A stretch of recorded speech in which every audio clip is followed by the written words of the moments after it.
Oh, wild. Was ist das denn hier heute für 'n Einstieg? Völlig Ton und Countdown falsch und ach du grüne Neune.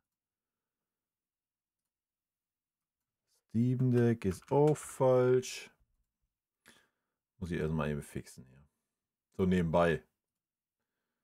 Kriegen wir hin, wa? So.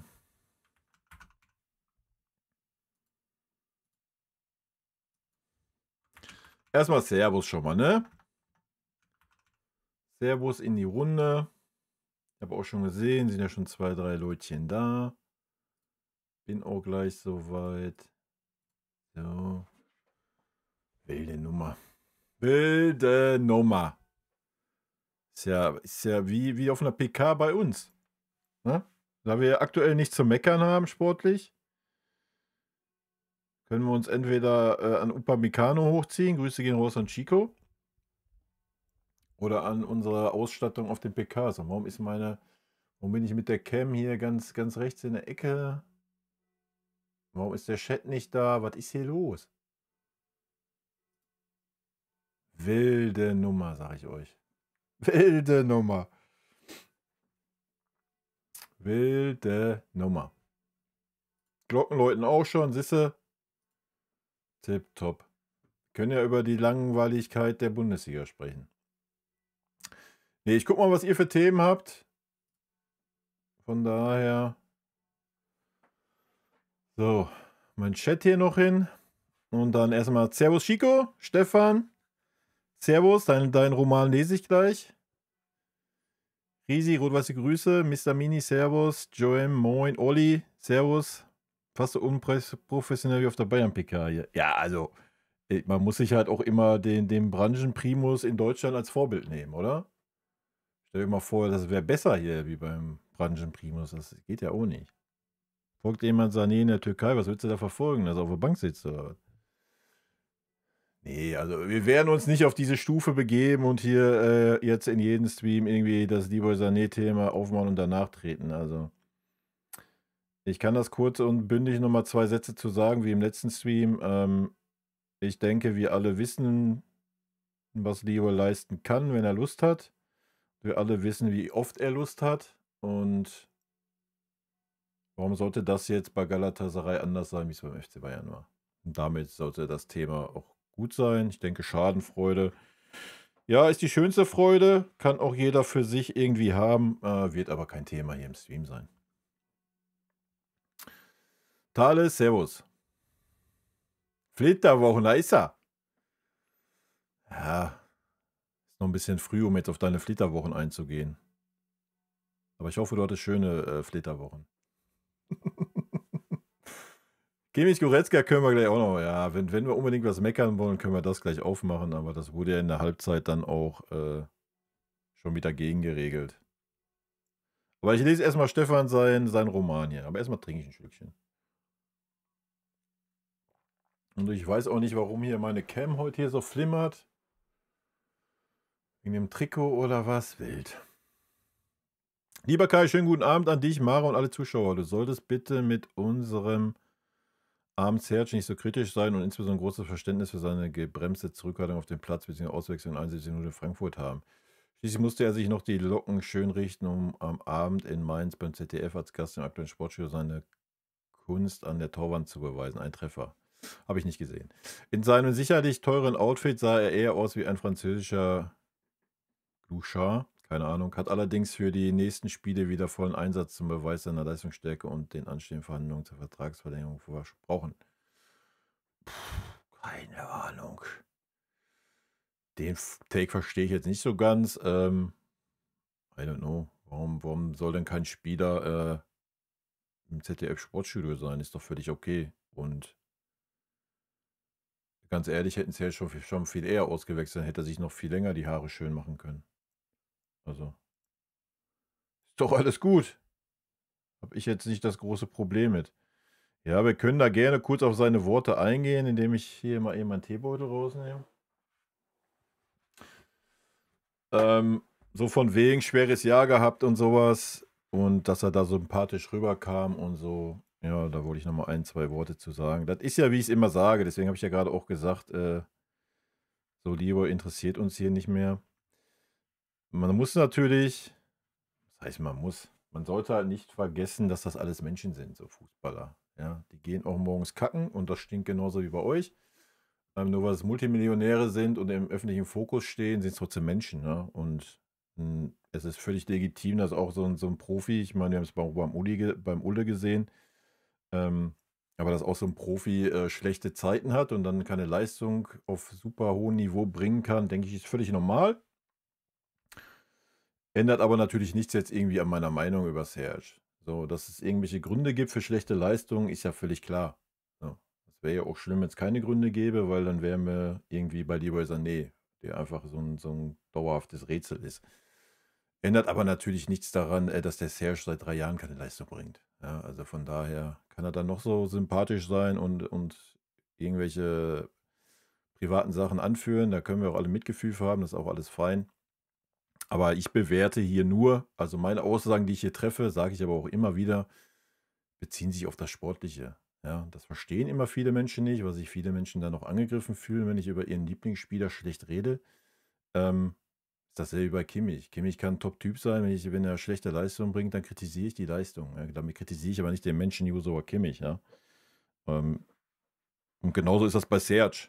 So, ja. Und ich habe es schon im Vorhinein gesagt, wegen mir kann der Serge jetzt auch eine richtig gute Saison spielen. Das ändert für mich nichts daran. Man muss halt die letzten 5 Jahre sehen, wie sein Vertrag war. Ja. Und wenn ich von 5 Jahren dann, so gehen wir mal davon aus, wovon ich nicht ausgehe, dass der Serge die Saison überperformt bis zum Ende der Saison, dann kann es ja nicht so sein, dass ich in den letzten 5 Jahren, in 1,5 Jahren Leistung bringe. So, ja. Und da kann natürlich auch irgendwie private Probleme mal ein Jahr dabei sein und sowas, alles gut. Ich denke, da haben wir alle Verständnis für. Ja, ändert aber nichts an meiner Meinung. Ja. Und nochmal, das bezieht sich auf das Sportliche. Ich habe keine Ahnung, was da bei den Leuten menschlich, persönlich, sonst was abgeht. Das weiß ich bei euch nicht, das wisst ihr bei mir nicht und so ist es halt. Ja. Und das bewerten wir auch nicht. So, wir bewerten das Sportliche und gut ist. Ne? Und ja, da ist mir das auch egal, wie sympathisch ein Spieler ist. Ein Leroy Sané ist auch ein sympathischer Typ. Zwar nicht so vom Aussehen her, das ist, weiß ich nicht, ist nicht so mein Style, aber sonst war der auch sympathisch, ja, wenn wir das als Beispiel nehmen. Ähm, ist halt so. Ja. Nur um das nochmal klar zu sagen, also. So, Thales, ich hoffe, du hast gut geflittert. Das ist gut. Schatz, bist du zu Hause oder was? Du bist noch auf dem Weg. Servus erstmal.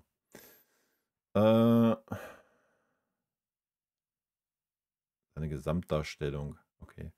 Nee, alles gut, Stefan. Deswegen habe ich ja nachgefragt. Also. Ich habe mir das halt kurz angeguckt, da seine Aussagen, weil die Mara das gesehen hatte. Und dann habe ich ja auch gleich wieder mein News. Oh ja, der Serge hat schlechte Leistung gebracht, weil hat dies, das, Schicksalsschlag. Ja, alles gut. Ne? Deswegen wollte ich das nur noch mal kurz loswerden hier. Und ein Kimmich-Kack-Trüffel, ja. Sieht bei mir manchmal auch aus wie Trüffel, also von daher. Ah.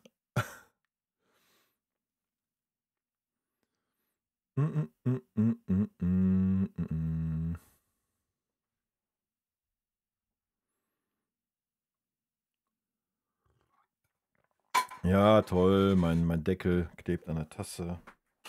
Tipptopp.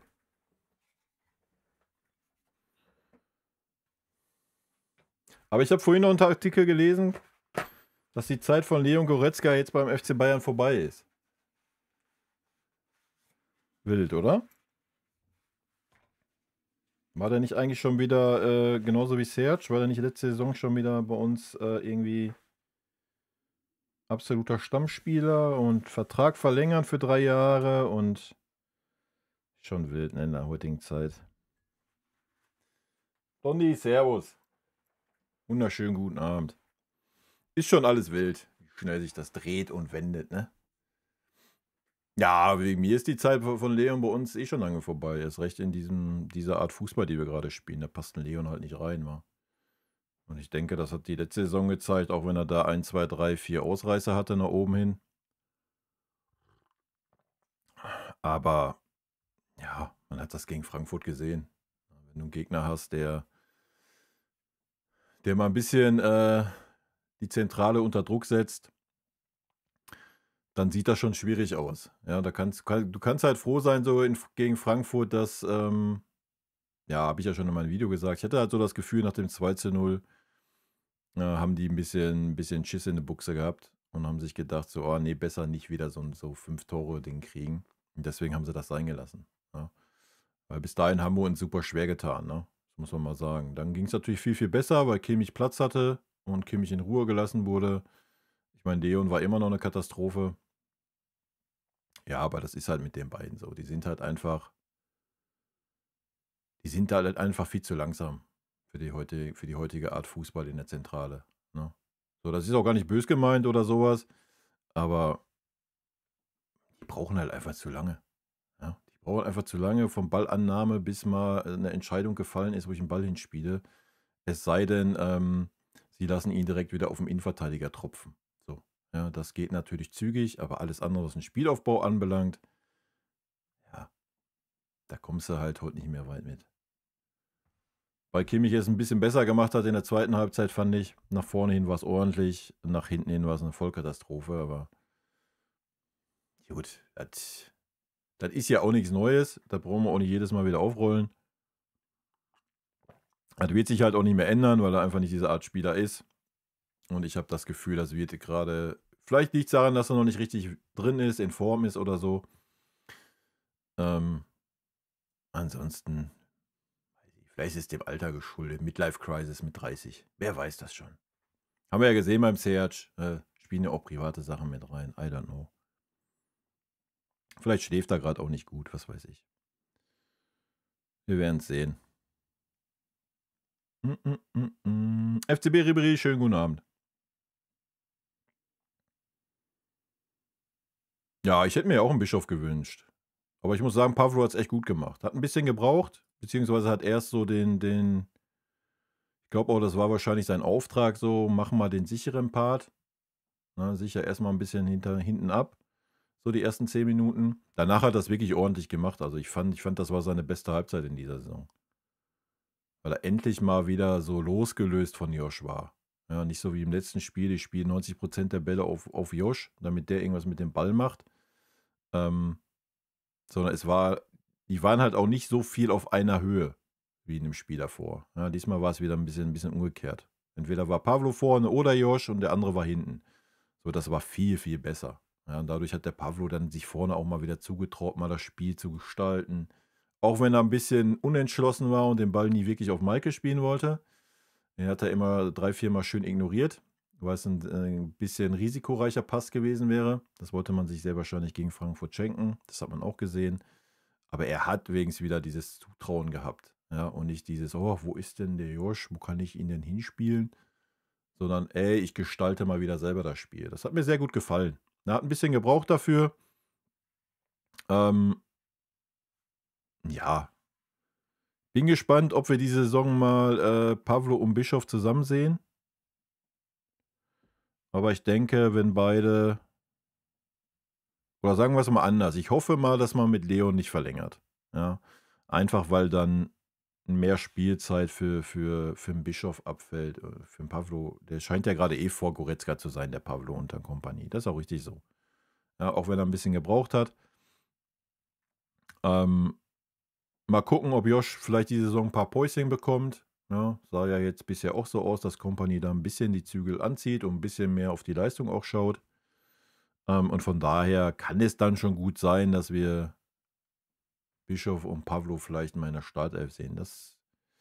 Ich glaube, das ist nicht so schlecht, wenn beide ihren Weg weitergehen, was man da in Zukunft in der Mitte haben könnte, ne? Könnte schon gut sein, glaube ich. Also, ist auf jeden Fall nicht so ein Ding, wo ich sage, da mache ich mir Sorgen auf dieser Position gerade.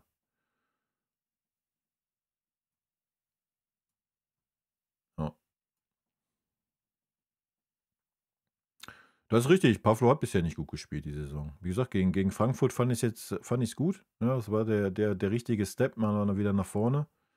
Pavlo hat diese Saison viel zu viel. Also entweder hat er nur quer und nach hinten gespielt oder er hat wie im Spiel davor ähm, zu 80% wirklich einen Josh gesucht. Ja, das war eine Katastrophe.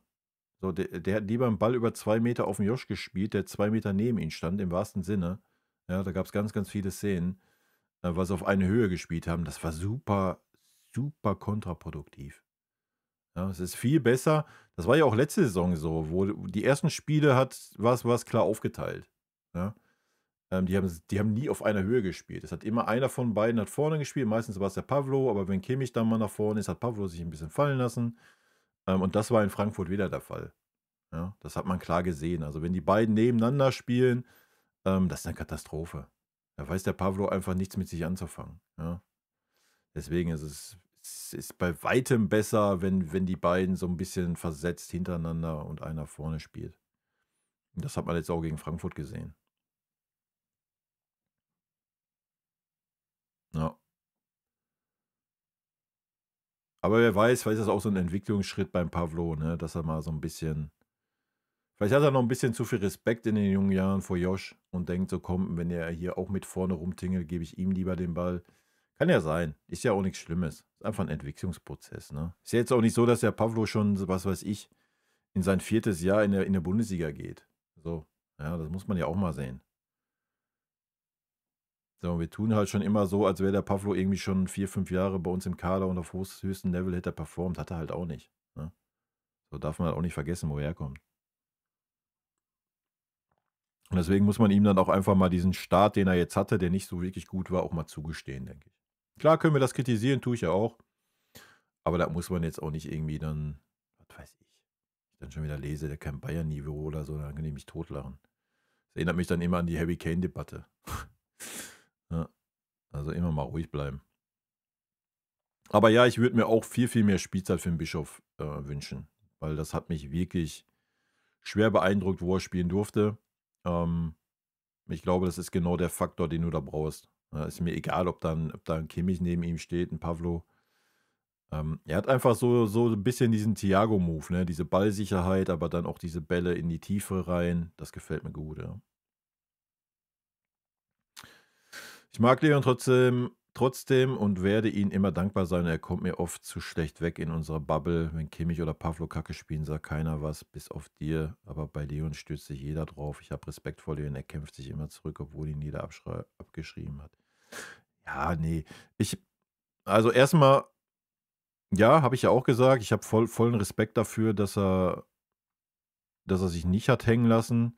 Auf der anderen Seite, also letzte Saison, gehen wir mal da von dem Punkt aus, wo man ihm gesagt hat: „So, ach Leon, eigentlich planen wir nicht mehr mit dir. Eigentlich kannst du dir einen neuen Verein suchen.“ Ähm, Wenn man dann sieht, dass der mindestens 17 Millionen verdient, ja, dann, ey, sorry. Ja, dann erwartet man das auch. Ja, so, Punkt. Ähm, Dass er dann 1, 2, 3, ja, keine sagen wir mal, ein Drittel der Spiele, die er gemacht hat, waren ordentlich. Dann hat er 4, 5 Ausreißer gehabt, wo er sehr gut war. Das liegt aber immer ein bisschen an der Art und Weise, wie wir spielen, ja. Ich glaube einfach, das habe ich ja letzte Saison schon gesagt, dass Leon einfach nicht in dieses System passt. So, der kann da gar nichts für. Der kann in diesem System einfach nicht glänzen. Wie soll ein Leon Goretzka glänzen, wenn wir 70% Ballbesitz haben und davon 60 in der gegnerischen Hälfte? So, wie soll da ein Leon Goretzka glänzen? Das geht nicht. Das ist ein Ding der Unmöglichkeit. Das ist nichts, wo Leon Goretzka seine Stärken hat. Ja?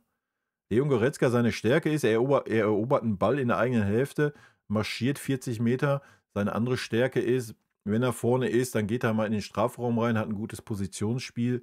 So, das sind Leon Goretzkas Stärken. Aber Leon Goretzkas Stärke ist doch nicht irgendwie vorne auf dem.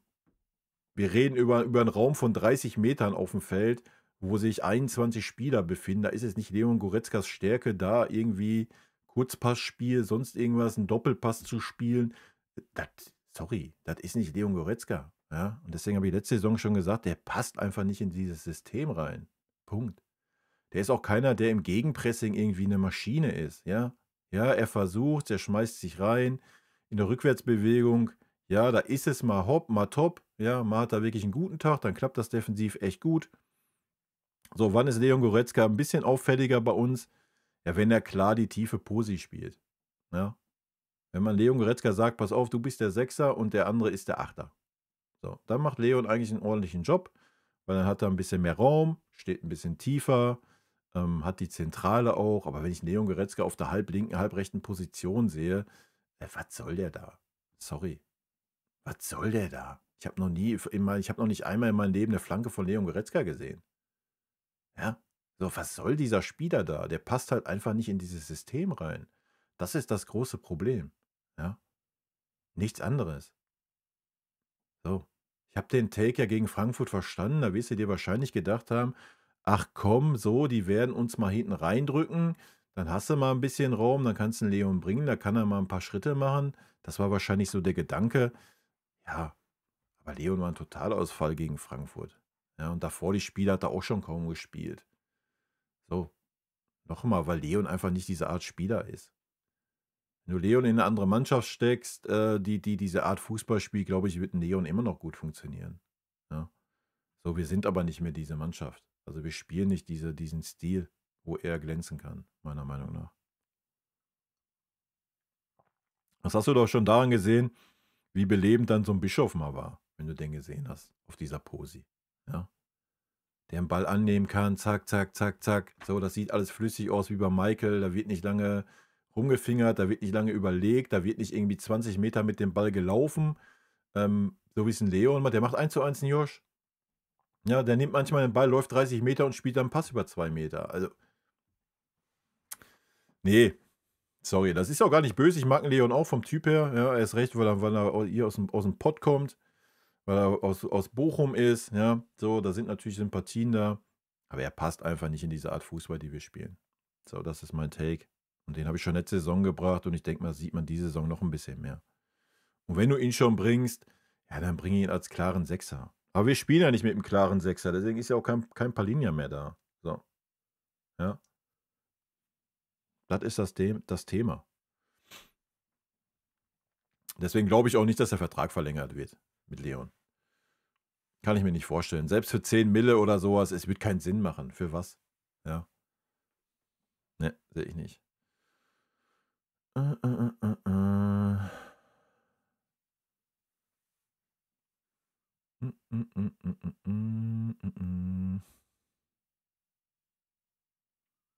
Na ja, wegen mir könnten sich Pavlo und Bischof mal versuchen. Was haben sie zu verlieren? Außer eine Arena, die von der echten 6 angezündet wird. Na ja, zu verlieren haben sie gar nichts. Das wird halt nicht passieren, ne? Ja. Weil Kompany ist und bleibt einfach ein Trainer, der halt mehr auf zumindest gefühlt so ein bisschen der Erfahrungsfaktor wichtig ist, ne? Weil ich glaube, sonst hätten wir das schon mal gesehen, die Kombo. Aber vielleicht weiß er selber, dass die Kombo gut ist und keine Ahnung. Stell die beide mal auf, lass die beide mal so performen, wie ich es mir im Kopf vorstelle. Dann wird es halt schwer, dann im nächsten Spiel davon wieder wegzugehen und zu sagen: „Oh, jetzt bringe ich aber noch mal Kimmich Goretzka." Vielleicht ist das auch ein Punkt, keine Ahnung. Unser Zentrum muss ich noch finden. Ja, unser Zentrum spielt wie immer, oder? Was soll sich da noch finden? Also, ich denke, Kimmich und Pavlo spielen lang genug zusammen, da muss ich nichts finden. Da muss ich nur ein bisschen die Abstimmung finden, aber ich denke mal, das kommt auch immer darauf an, was der Trainer für eine Vorgabe macht, ne? Ob wir eher auf einer Höhe spielen oder eher ein bisschen versetzt. Wie gesagt, gegen Frankfurt hat man eher ein bisschen versetzt gespielt, völlig verständlich. Ja. Hm, hm, hm, hm, hm. Möchte Goretzka gar nicht in Schutz nehmen, aber für mich wirkt Goretzka oft wie ein leichtes Opfer in der Fanszene. Aber wenn er gut spielt, so wie letztes Jahr, dann sagen viele nichts. Ach, weiß ich glaube, jeder ist ein leichtes Opfer beim FC Bayern. Also einfach bedingt dadurch, was die Leute an Geld verdienen. Ja. So, da erwartet man halt einfach Leistungen, die dem entsprechen. Ja, und deswegen ist für mich ist jeder ein leichtes Opfer beim FC Bayern. Da ist das wurscht, ob das Kimmich ist, ob das Neuer ist, ob das Goretzka ist. Gerade diese Spieler, wo du weißt, So, du weißt ja bei einem Leon, was er mal geleistet hat. So. Du weißt bei einem Kimmich, was er mal geleistet hat. Du weißt beim Neuer, was er mal geleistet hat. So. Ja, du siehst aber, die verdienen immer noch genauso viel Geld wie zu der Zeit, wo sie mal auf Peak waren. So, und deswegen sind diese Spieler super angreifbar. Ganz einfach, ja. Das ist der Punkt. So, das ist beim Serge so, das ist beim Leroy so gewesen, das ist beim Kingsley so gewesen. So, das ist doch das Thema. So, bei so einem Pavlo, ja, keine Ahnung, ich weiß nicht, was der Pavlo gerade verdient. Ja, aber da hast du halt auch noch keine Vergleiche. Ja, da vergleichst du, oder ich vergleiche das so mit den ersten 6, 7 Spielen letzte Saison, da war es überragend mit dem Kimmich. So, das ist der Vergleich, den man zieht. Ja, so, aber da erwartest du das halt noch nicht, dass das durchgehend so ist. Ja, weil der verdient keine 17 Millionen und ist was weiß ich was. So. Deswegen sind das alles leichte Opfer, wenn es darum geht, Argumente zu suchen. Ja. Das ist doch das Thema. Und natürlich ist das vielleicht nicht ganz fair den Leuten gegenüber, aber am Ende des Tages war Leon einfach, ich glaube, er war mit meiner Note noch gut bedient in Frankfurt, sagen wir es mal so. Ja. Also alles, was ich in meinem Kopf habe aus dem Frankfurt-Spiel von Leon Goretzka, waren, glaube ich, 3 oder 4 Fehlpässe, wo der Ball direkt weg war. Die gelbe Karte, ja, keine Ahnung. Also, ich würde zwar stehen, wäre er 22. So, ja. Das ist ein erfahrener Spieler. Jeder weiß, es wird alles überwacht auf diesem Spielfeld, warum man dann da hingehen muss. Den Schiri da, weiß ich nicht, ja, aus der Emotion heraus. Aber come on, Leon, Alter. Ja. Da musst du auch einfach ein bisschen cleverer sein. So. Und das hat natürlich den Company dann auch das Argument gegeben, zu sagen, komm, ich nehme dich raus. So, ja. Wahrscheinlich hat er ihm auch die Begründung gesagt und nicht so, ey, Leon, du warst scheiße, Alter. Was er halt einfach war. Ja. Kannst du halt nicht bringen auf der Posi, sorry. Ja, da musst du ein bisschen schlauer sein, erst recht in dem Alter. Man weiß doch, dass alles über ein Video Assistant läuft. Also, keine Ahnung. Und ich fand Leon letzte Saison auch nicht gut. Was heißt nicht gut, aber nochmal, für mich passt ein Leon nicht in dieses System und deswegen kann Leon gar nicht groß glänzen. Es gibt ganz wenige Spiele, wo er dann vielleicht mal ein bisschen glänzen kann. Ich glaub, normalerweise wäre diese Saison sogar der Step noch ein bisschen größer, dass er mal glänzen kann. Weil wir uns ja ab und wann mal wirklich zurückziehen und mal den Gegner den Ball lassen. Und dann gibt es mit Sicherheit mal eine Szene, wo Leon mal marschieren kann. So, ja. Keine Ahnung. So ist es halt. Aber wenn das unsere größten Probleme sind, dann ist doch alles gut, oder? Und andere Probleme haben wir ja gerade nicht. So. Wir können über Kimmich Goretzka mosern, ja. Trotzdem haben wir mit den beiden alles gewonnen, was zu gewinnen ist, haben neue Rekorde aufgestellt, also über was reden wir? Ja, Punkt. Jetzt kannst du natürlich darüber streiten, welchen Anteil hatte ein Goretzka da dran oder welchen Anteil hatte ein Josh da dran, bla bla bla. Am Ende ist es ein Mannschaftssport. Die Mannschaft muss funktionieren, die Mannschaft funktioniert gerade mit diesen Spielern, die gerade da sind und gut ist. So, das ist das Ende vom Lied.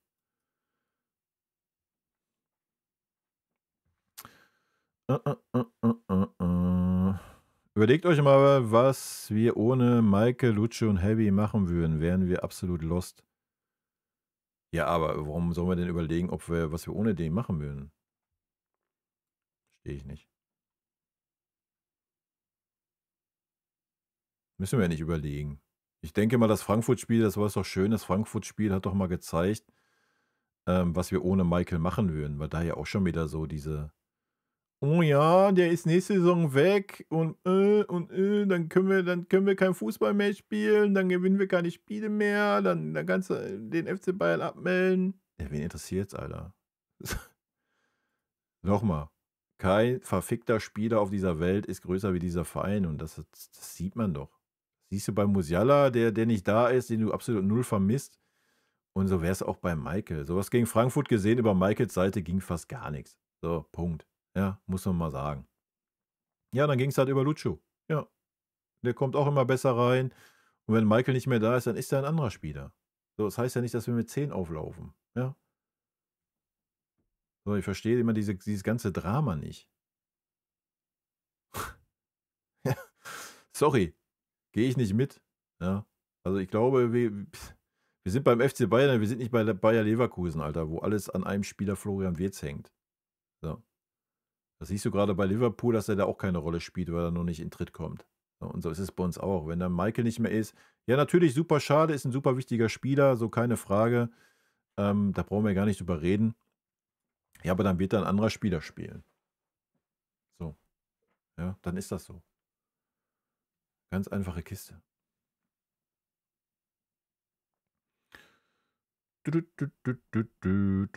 Und ja, wenn du alle 3 da vorne rausnimmst, ja, na klar. Aber dann musst du doch erstmal sagen, welche anderen 3 Spieler spielen denn da?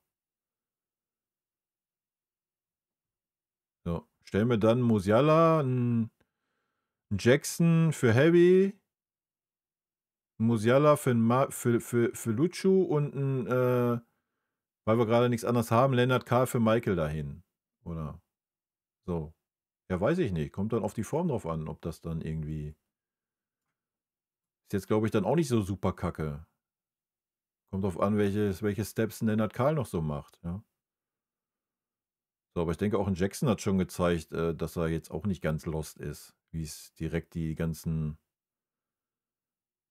Leute schon wieder geschrieben hatten bei seiner Leihe. Also, weiß ich nicht, ja.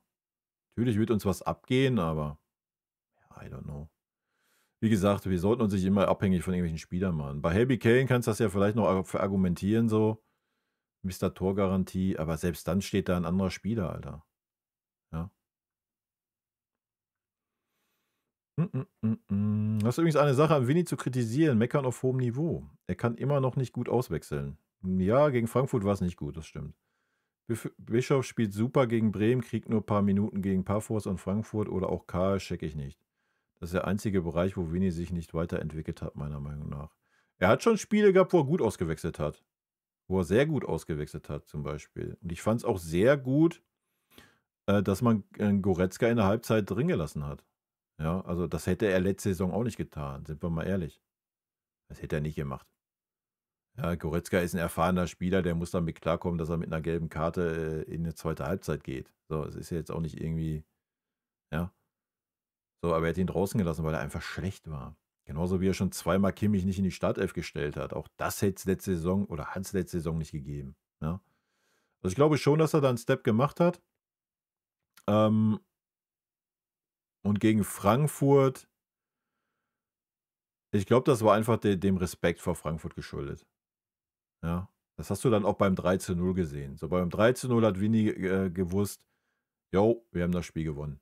Deswegen ist er auch da ein bisschen emotionaler geworden und in die Jubeltraube rein. Deswegen hat er vorher nicht gewechselt. Ja, das ist mein Take. So, weil es lief ja gut. Wir haben es ja soweit im Griff gehabt. Ja. Na klar, ich gehe mit. Ich hätte normalerweise hätte eher wechseln müssen. Ja. Hätte zum Bischof mal ein bisschen mehr Spielzeug geben können. Ja. Kimmich war jetzt auch nicht so überragend, dass du hättest sagen müssen, oh, den brauche ich unbedingt auf dem Feld. Ja, gerade defensiv hat er viele schlechte Entscheidungen getroffen gegen Frankfurt, die zum Glück nicht schwerwiegender waren. Ja. So, aber das hätte natürlich bringen können. Und Lennart Kahl, ja, weiß ich nicht. Lennart Kahl hätte ich wahrscheinlich auch nicht unbedingt gebracht jetzt gegen Frankfurt. Hätte ich eher einen Jackson gebracht, weil dafür war es die letzten Spiele ein bisschen wenig und dafür ist so ein Spiel in Frankfurt dann auch zu wichtig. Ja, beim 3:0, dann klar, dann hättest du sagen können, komm, bringe ich in Lennart Kahl rein. So, da gebe ich dir recht. Aber beim 2:0 hätte ich es wahrscheinlich auch nicht gemacht. Ja, ist halt so. Aber ja, über Auswechslung kann man immer diskutieren, ne? Ist ja oft auch so ein Bauchgefühl des Trainers dann halt in der Situation, ne? Wenn die ausfallen, verletzt oder Ähnliches. Ja, wie gesagt, ich sehe das jetzt alles nicht so kritisch. Und ich denke, das sieht man gerade auch so ein bisschen. Das ist halt also Fußball ist immer noch ein Mannschaftssport. So, ja. Fangen wir es mal so rum an. Und wenn dann ein, 2 Spieler ausfallen, ja, dann ist das so, dann spielen da 2 andere Spieler. Ja, klar kann das sein, dass du dann keine Ahnung, 'n Abfall hast der Leistung des Leistungspotenzials oder sonst was. Aber nimm doch jetzt das Beispiel Musiala. So, jeder hat doch gedacht: „Oh, Musiala ist jetzt verletzt. Ach du Scheiße. Ist der FC Bayern aber hardcore geschwächt und ja, wird nicht mehr so gefährlich sein und dies und das. Ja, und was passiert? Genau das Gegenteil. So, wir haben noch nie so viele Tore geschossen. Wir haben noch nie diesen Startrekord hingelegt und das alles ohne Musiala. Ohne Davis. So, ist ja auch noch so ein Faktor. Ist ja auch ein super wichtiger Spieler, ist ja Legende, ist ja Zukunftsversprechen hoch 10. Ja, und die sind beide nicht dabei. Und trotzdem haben wir diesen Startrekord hingelegt. Ja, wer hätte das denn vorher gedacht? So. Und ja, ich verstehe das. Natürlich denkt man jetzt, oh, was ist, wenn Heavy ausfällt? Was ist, wenn Michael ausfällt? Ja, aber nochmal, dann kommen da 2 andere Spieler rein. Ja, so. Und wichtig ist, dass die Mannschaft funktioniert. Und das tut sie halt. Und das tut sie abartig. So, das muss man doch mal sehen. Es gibt keinen in dieser Mannschaft, also zumindest habe ich keinen gesehen bisher, der irgendwie mal pissig ist, der irgendwie mal abwinkt, der irgendwie mal stehen bleibt, sonst was. Keinen. Ja, auch wenn irgendjemand keinen guten Tag hat, nimm den Serge als Beispiel, jetzt auch in Frankfurt. Ja, trotzdem. Gerannt, geackert, gemacht, getan, versucht. Ja. So, das ist doch der Punkt. Und ich glaube, das ist viel, viel wichtiger, als wenn man jetzt sagt, oh, was ist, wenn jetzt mal so ein Ulisse ausfällt für 4 Wochen? Oder wenn jetzt mal ein Heavy ausfällt für 4 Wochen. Oder im schlimmsten Fall, wenn jetzt beide mal ausfallen für 4 Wochen. Ja, natürlich wirst du dann eine andere Art Fußball sehen, da brauchen wir ja nicht drüber reden. Ja? Aber das heißt nicht, dass es dann nicht mehr weitergeht. So, dass wir dann keine Tore mehr schießen oder sonst was. Also, wir hoffen das natürlich nicht, dass es so ist, so, ja, da brauchen wir ja gar nicht drüber reden. Aber auch dann geht es weiter und auch dann stehen da 11 Spieler auf dem Feld und ja, dann wird es anders gelöst werden. Ne? Nochmal, wer hätte das gedacht, dass es ohne Musiala so läuft, wie es jetzt läuft? Sind wir mal ehrlich, hätte keiner gedacht, oder? So. Mm, mm, mm, mm, mm. Ja, einen Torwart brauchen wir ja gerade nicht. Gegen Frankfurt hätte es ja auch keinen Torwart gebraucht. Was hat es? Ein Torschuss oder was? Und das Tor, was nicht gegeben wurde. 2. Ja.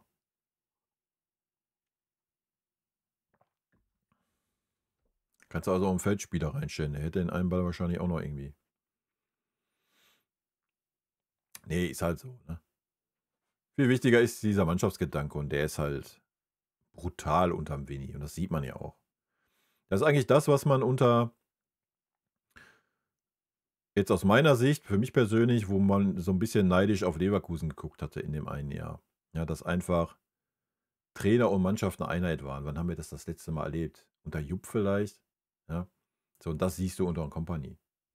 Und das ist, wie gesagt, das macht so viel weg und dann kannst du auch mal, dann kompensierst du einfach auch mal Ausfälle, die vielleicht ein bisschen schwerer wiegen auf dem Papier.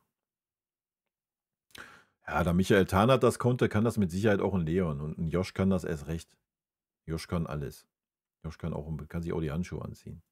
Gar kein Problem für ihn. Was ist los mit euch?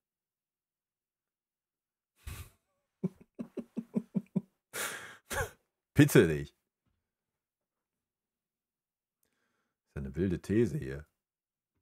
Was ist das für eine Frage? Der Kimmich nicht ins Tor könnte, ey. Wilde Nummer.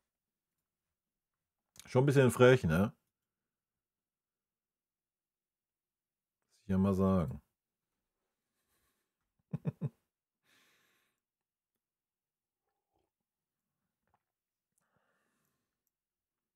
Nee. Das wäre ja nicht das Problem. Da muss sich halt ein anderer fallen lassen. Wenn der Kimmich im Tor wäre, dann wird er trotzdem noch den gegnerischen Strafraum anlaufen. Im Gegenpressing. Dann muss sich halt ein Jonathan Tah auf die Linie fallen lassen. Hast du früher kein Fußball gespielt? Mit freiem Torwart? Haben wir öfter gespielt im Park. Letzter Mann ist Torwart. Was ist das Problem? Könntest beim FC Bayern voll einführen. Laufen alle 11 mit ein paar Torwarthandschuhen auf und gut ist. Letzter Mann ist Torwart. Müsste man mal nachschlagen, ob das überhaupt erlaubt wäre, oder? Muss doch erlaubt sein, oder? Gibt es eine Regel?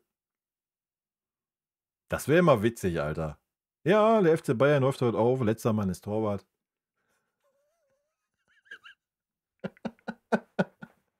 Herrlich, ey. Zumindest die Viererkette. Die Viererkette und Zentral-Mittelfeldspieler kriegen Torwarthandschuhe an. Und dann machen wir letzter Mann ist Torwart. Dann haben wir einen Feldspieler mehr. Geil, oder?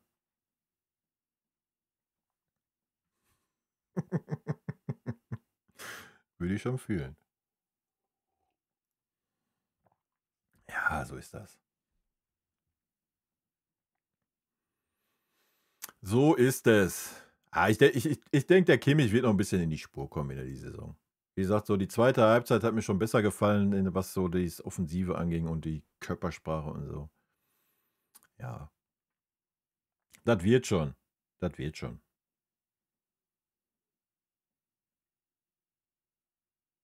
Aber wir spielen ja jetzt gegen Dortmund dann nach der Länderspielpause. Ja, ich denke, das ist schon dann wieder, oder ich hoffe es zumindest, dass das Spiel ein Gradmesser wird. Von den Ergebnissen her ist Dortmund ja gut dabei, von daher mal schauen. Habe ich gegen Frankfurt auch ein bisschen gehofft, aber das war es ja dann nicht wirklich. Bis zum 2:0 war es so, ja. Hat Frankfurt das echt gut gemacht. Gerade mit unseren zentralen Mittelfeldspielern. Gut, wir spielen natürlich zu Hause gegen Dortmund, da geht eigentlich eh wenig. Mal gucken. Aber Kovac ist natürlich auch ein Abgewichster, was das anbelangt. Ist ja mehr so Tuchel-Style, dem ist das ja auch egal, wie er dann die Spiele gewinnt oder die Ergebnisse erzielt. Von daher mal abwarten. Aber wichtig ist ja erstmal, dass sich keiner in der Länderspielpause irgendwie. Kennen wir ja, ne? Dass da alle gesund wiederkommen, ist ja erstmal das Wichtigste.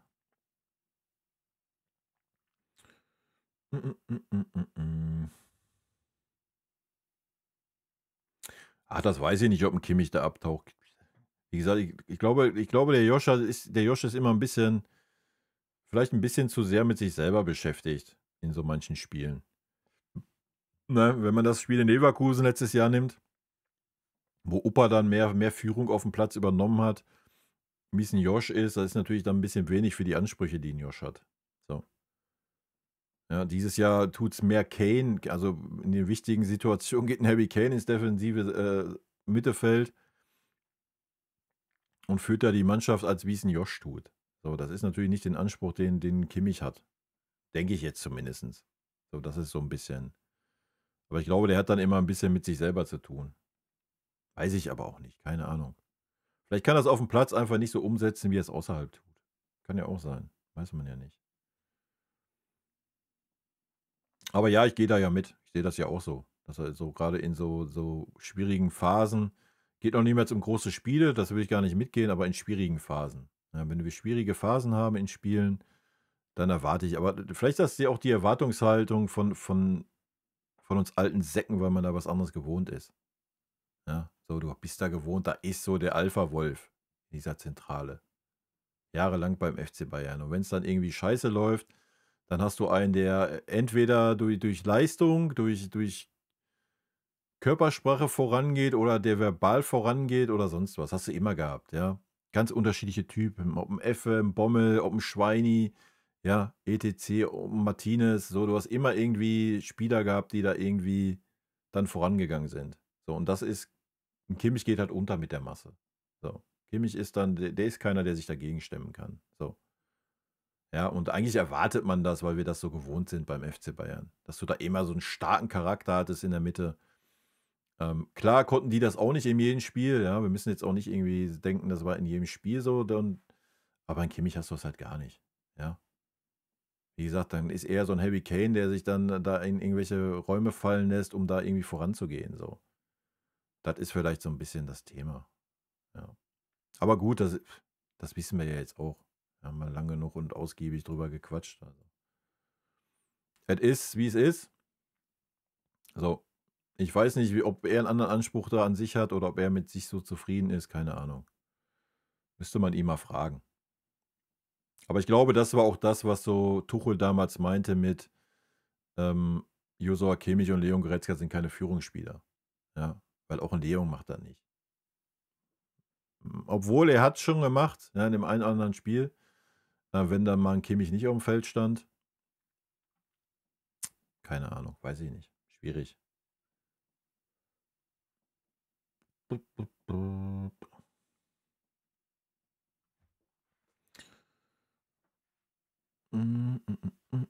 Ich habe auch keinen Bock auf Länderspiele, aber ich habe schon seit Jahren nicht mehr. Ja, obwohl Ballack konnte das auch jetzt nicht so überragend, fand ich. Also hat auch lange gebraucht, um da mal ein bisschen hinzukommen in seiner Karriere. Also, ja, letztes Jahr in Stuttgart war Leon gut, ja. Also Ballack ist auch oft mit der Masse untergegangen. Den würde ich da jetzt gar nicht so in den Fokus stellen, als wie es ein Effe oder ein Van Bommel oder sowas war. Oder ein Schweini, also weiß ich nicht. Ja, was weiß ich nicht, Nationalmannschaft gucke ich nicht. Und klar, warum soll es in der Nationalmannschaft anders sein? Ist ja kein anderer Mensch dann. So, ja. Das ist halt, ich glaube, das ist so eine Fähigkeit, die er gerne hätte. Oder was er vielleicht auch versucht in diesen Situationen, aber er kriegt es dann halt nicht so hin. So, das ist ja auch nicht schlimm. So, ja, fertig. Kimmich hat halt so ein bisschen das Problem, was heißt so ein bisschen? Kimmich hat halt das Problem, dass man ihn daran misst, was er geäußert hat. So. Er hätte halt einfach zu den einen oder anderen Sache einfach seine Fresse halten sollen. Ja. Und das andere Problem, was er hat, ist, dass der Verein ihn dann auch immer so in diese Rolle pusht. So. Ja, in dem einen Jahr, ja, mit Kimmich verlängern wir nicht, wir holen Palinja und dann setzen Kompany wieder auf den Kimmich. Der Kimmich ist unser Kapitän der Zukunft, ist absoluter Führungsspieler, ist unser Leader auf dem Feld und ja, weiß ich nicht. Ja. Ist halt ein bisschen schwierig.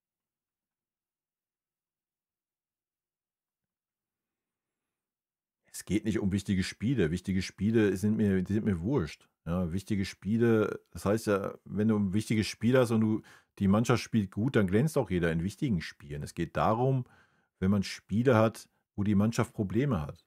So, daran mache ich einen Führungsspieler fest. Nicht an, ob das Spiel wichtig ist oder nicht. Wen interessiert es am Ende? Ja, wenn es ein wichtiges Spiel ist und die Mannschaft spielt gut, fällt auch jeder auf. So, wichtig sind die Spiele, wo die Mannschaft Probleme hat. Ja, so. Wo du merkst, die Mannschaft hat Probleme und jetzt muss einer die Brust rausmachen, jetzt muss einer vorangehen, wie es in Leverkusen war. So, und das fehlt.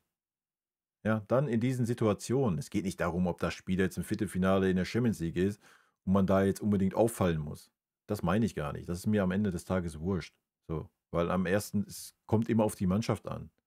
So, wenn ich aber von mir sage, ich bin Führungsspieler dieser Mannschaft, dann erwarte ich erst recht auf dieser Position im zentralen Mittelfeld, dass man dann da Brust raus, vorangeht, mal einen Foul zieht, mal den einen oder anderen auch mal eine Anweisung gibt, vielleicht sogar mal zusammenfaltet, einfach um mal ein Zeichen zu setzen. Ja, so. Aber wie gesagt, vielleicht ist das einfach auch dem Alter geschuldet. Vielleicht ist das heutzutage nicht mehr so. Ja, vielleicht ist das dann auch. Vielleicht würde ein Kimmich dann doof angeguckt werden in der Mannschaft. Vielleicht ist die Mannschaft gar nicht, dass sie diese Art Führung braucht. Keine Ahnung. Von außen immer schwer zu sagen.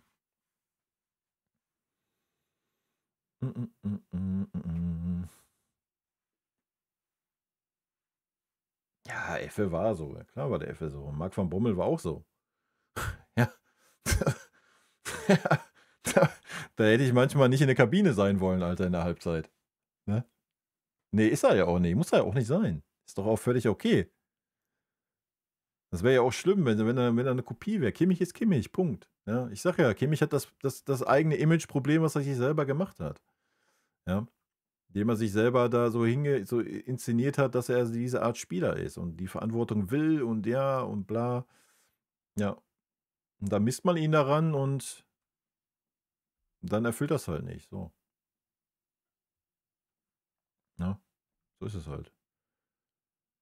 Aber deswegen sage ich, ist es ja auch, was ich immer gerade gesagt habe. Und deswegen ist auch so ein Harry Kane gerade so wichtig in dieser Mannschaft. Ja. Weil Harry Kane dann diesen Posten übernimmt. Ja, das müsst ihr euch halt mal angucken. Ja, der geht dann in die Räume rein, steht da und strahlt das einfach aus. Ja, keine Ahnung. Also Kimmich will das auch nicht mehr lernen und das ist ja auch nicht schlimm. Alles ist gut. Kimmich ist ein guter Spieler, aber halt einfach eine andere Art Spieler. So. Aber wir haben halt auch einfach eine andere Art Zeit. Ne? Wir haben halt nicht mehr von vor 10 Jahren. Wo du einfach noch 'n Mittelfinger den gegnerischen Fans zeigen konntest und wurdest noch dafür gefeiert, also.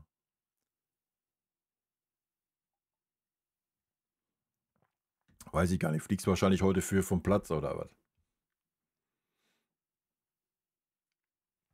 Ja, wie gesagt, wir müssen 'n bisschen das Sportliche und dieses Führungsspielergedöns trennen, ne? Also, das finde ich schon, dass man es trennen muss. Das muss man nicht unbedingt zusammennehmen. Ähm, ja, aber das ist ja das, was ich beim Kimmich schon immer kritisiert habe. So, er hätte halt einfach manche Aussagen hätte er sich für sich behalten sollen, so. Ich glaube, da hätte er sich mehr 'n Gefallen getan, ne? Aber gut, ist halt so. Deswegen ist die Erwartungshaltung zumindest bei mir halt so, wie sie ist und bei vielen anderen halt auch. Und deswegen kritisiert man ihn so häufig. Aber diese Saison gibt's ja nichts zu kritisieren, weil wir noch in keiner Situation waren. Gut, wenn du vielleicht Augsburg nimmst und Wiesbaden mit den 3-2, da waren wir vielleicht mal kurzzeitig in der Situation, wo es vielleicht ein bisschen Führung gebraucht hätte, aber dann, wie gesagt, war 'n Harry Kane halt so in dieser Posi, ne?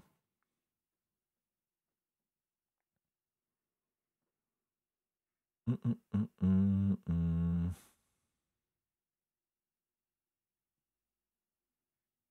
Ja, aber Jens Jeremies war ja auch kein Führer. Jens Jeremies war, wie man's, ich weiß nicht, ob man das heute noch sagen darf, Jens Jeremies war 'n Indianer. So. Genau wie Thorsten Fink, das waren die Indianer damals bei uns in der Mannschaft. Du hast halt immer Indianer und Häuptlinge. So. Und wenn wir ehrlich sind, wenn wir bei der Metapher mal bleiben, Kimmich wäre gerne 'n Häuptling, ist es aber nun mal nicht. Er ist 'n Indianer, ja? Oder er ist vielleicht 'n Bindeglied zwischen Häuptling und Indianer. Ist der stellvertretende Häuptling, meinetwegen, ja, und nicht mehr. So. Wir haben halt grad über Führungsspieler gesprochen. Nein, Harry braucht auch keine Binde. Ne, darum geht's ja auch gar nicht. Josh braucht auch keine Binde. So, ja?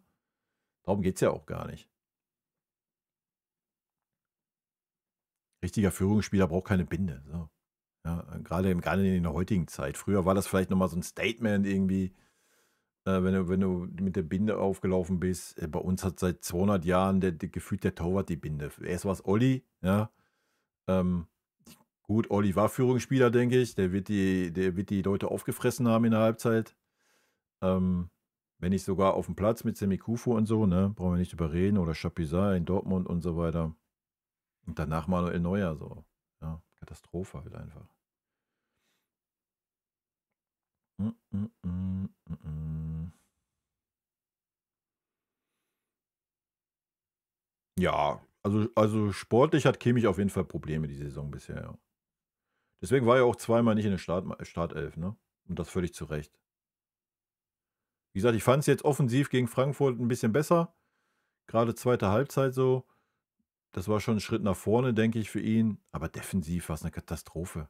Ja, der Fehlpass, Alter. Du kannst auf dieser Posi nicht so 'n Pass spielen, ja? Das kannst du so 'm Bischof mal erlauben lassen, so 'n Pavlo, ja, die da jung sind, die noch nicht die Erfahrung haben, aber du kannst ja nicht als Joshua Kimmich da so 'n Pass spielen, Alter. Das war ja 'ne Vollkatastrophe. Von den defensiven Zweikämpfen fange ich gar nicht erst an, ja? Entweder kommt er gar nicht erst rein in den defensiven Zweikampf. Es kann doch nicht sein, ja, wenn ihr mal guckt in so manchen Spielen, welches Spiel war das? War das gegen, ne, nicht gegen Pafos, davor, glaube ich, ne? Wo Lucho den Sprint mal von der Außenbahn mit nach hinten ins, defensive zentrale Mittelfeld und das Foul zieht und sich 'ne gelbe Karte holt. Wo waren da unsere zentralen defensiven Mittelfeldspieler? Hä? What? Ja, das verstehe ich halt nicht, ja? Da war wahrscheinlich wieder Kimmich am gegnerischen 16er irgendwo im Versuchen zu pressen. Ey, beim besten Willen, ja.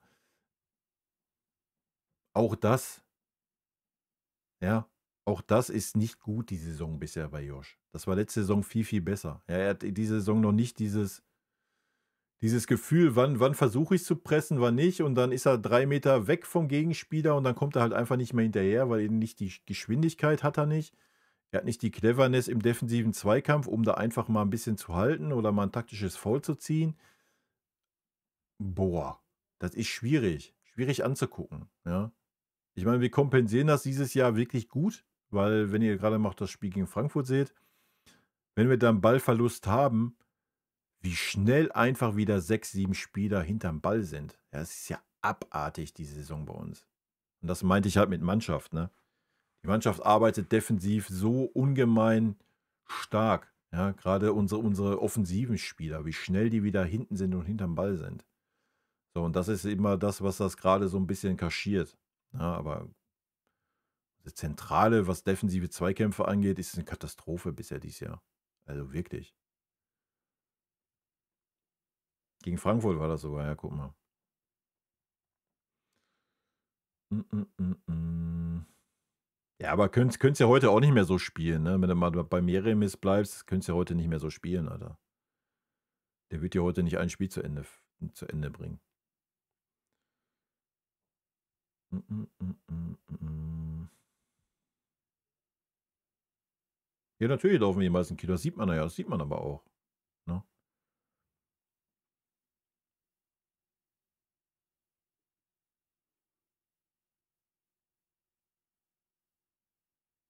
Mm, mm, mm, mm, mm. Ja, den wirst du nicht mehr haben, also. Trotz 60 oder 70 Ballbesitz. Ja. Ja, das ist ja, was ich sage. Und deswegen ja auch der Take, ja, na klar, hart, wenn da 2, 3 Granaten mal ausfallen sollten. Aber wenn jeder, der reinkommt, und das war bisher so, ja, nimm den Lennart Kahl als Beispiel. So, der kommt, keine Ahnung. Offensiv hat der bisher nicht stattgefunden, sind wir mal ehrlich. Ja, ja, also mal eine Halbchance, mal ein Torschuss aus 25 Metern, Blasels. So, was auch völlig okay ist, soll gar keine Kritik sein. Aber der Junge kommt rein, der rennt, rennt, rennt. Egal ob nach vorne, nach hinten, ja, versucht in die defensiven Zweikämpfe zu kommen, auch wenn das nicht immer klappt mit seinem kleinen Körper. Ja, aber er macht und tut. So, und das ist egal, wer da reinkommt. Jeder macht das. So, und das ist dieser große Pluspunkt. Ne? Weil am Ende des Tages reden wir ja über Mannschaftssport. Und als Mannschaft, selbst wenn du dann, nimm jetzt Musiala. Musiala ist eigentlich ein Ausfall, der wirklich hart ist. Ja, sind wir mal ehrlich. So, von der Qualität her eines Musialas auf Top-Niveau, ja, keine Ahnung, stell dir den jetzt noch da in der Mitte vor. Ja, geisteskrank. Wirklich geisteskrank. Bin sehr gespannt auf die Rückrunde, ja. Ja, und trotzdem kompensierst du das so gut, ne? Ja. So, weil du halt nicht mehr wie unter Tuchel noch, unter Tuchel war noch so, ja, welcher hat denn heute Lust? Ne, hätte der Heavy Lust? Ja, dann könnte Heavy das Spiel machen. Vielleicht hat aber auch der Leroy heute mal Lust und macht mal ein Tor. Dann haben wir schon mal eins, ja. So, unter Tuchel du hast nie das Gefühl gehabt, dass da eine Mannschaft auf dem Feld war. Ja, du warst immer davon abhängig, welcher Spieler wird jetzt durch irgendeine Einzelaktion das Spiel entscheiden. So, das war unter Tuchel. Ja, und jetzt hast du genau das Gegenteil. Genau das Gegenteil. Wenn du mal siehst, wie oft ein Michael in Frankfurt, habe ich vorhin schon gesagt, allein von Pavlovic ignoriert wurde und den Ball nicht bekommen hat, er aber immer wieder diesen Weg gemacht hat. Er hat nicht abgewunken oder hat ihn danach nicht mehr gemacht. Er hat 3, 4 Mal innerhalb von, ich glaube, 3 oder 4 Minuten, hat er jedes Mal den Weg gemacht. Ja? Von seiner Seite, vom 16er, wo alles zustand, wieder zurück, hat sich angeboten, stand frei, hat 3, 4 Mal den Ball nicht bekommen von Pavlo. Er hat ihn einfach wieder auf die andere Seite zu Lucho gespielt, wo ich mir gedacht habe, hä? Ja? Und er hat ihn trotzdem gemacht und nicht einmal gemeckert oder sonst was. So, und das ist der große Unterschied. Ja.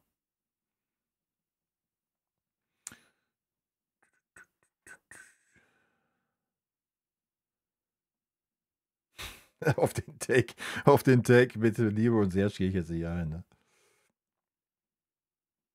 Zu Boe, ja, ist ja auch, was ich gesagt habe. Ja, guck mal, das ist das, was ich die ganze Zeit gesagt habe. Gib den Jungen doch mal, genauso wie es in Kompanie letzte Saison mit dem Davis gemacht hat, mit dem Leroy, mit dem Serge, mit dem King. Er hat allen Spielern mal 6, 7 Spiele gegeben. So. Nochmal, wie soll denn so ein Boe klarkommen, wenn er 30 Minuten kriegt? Dann spielt er wieder 2 Spiele nicht, dann kriegt er nochmal 30 Minuten. Vielleicht darf er dann auch mal starten gegen eine etwas schwächere Mannschaft, kriegt mal 45 Minuten. So, das war doch bisher seine Zeit. Ja. So, und jeder, der Fußball gespielt hat, Ey, ihr wisst alle, Training und Spiel ist was komplett anderes. Es gibt Spieler, da denkst du im Training: „Alter, was ist das für eine Nulpe?“ Dann ist das Spiel und dann ist der ein ganz anderer Mensch. Ja, natürlich ist das nicht schön. Klar, Sülz, ja, auch ein Training sollte immer in gewissem Maße, aber so ist es halt einfach, ja. Ob das jetzt bei ihm so ist, keine Ahnung, weiß ich nicht. Weiß nicht, warum er bisher so wenig Chancen gekriegt hat und man da, ähm, die ganze Zeit 'n Conny Leimer durchgeballert hat, keine Ahnung. Ja, weiß ja, was ich sage, gib dem Boe doch mal 5, 6 Spiele hintereinander. Lass ihn doch mal seinen Rhythmus finden. Dann können wir ihn noch bewerten. Dann können wir sagen: „Ey, der hat keine Bayern-Qualität.“ Ja, so. Aber was du jetzt gerade siehst, was siehst du denn? Ja, immerhin reicht's doch schon mal für die Bundesliga so, ja? Ist jetzt also nicht so schlecht, wie es immer dargestellt wird. Und der Junge braucht halt einfach mal Vertrauen, braucht mal Spielzeit. Ähm, guckt euch 'n Conny Leimer an. Conny Leimer hat über 'n Jahr gebraucht, damit er das Verteidigen mal lernt. So, diese Saison verteidigt 'n Conny Leimer bisher wirklich gut hinten, ja? Ich habe es letztens in einem Video gesagt, wo ich 'n Conny gesehen habe an der Außenlinie, dass er da endlich mal den Ball zugemacht hat, ja? Wo der Gegenspieler den Ball an ihm vorbeilegt und 'n Conny nicht schon wieder 3 Meter vor dem Gegenspieler am Pressen war und schon wieder überlaufen wurde. Nein, er stellt den Körper zwischen Spieler und Ball und lässt den Ball einfach über die Torauslinie trudeln. Ja, so. Habe ich seit 1,5 Jahren nicht gesehen.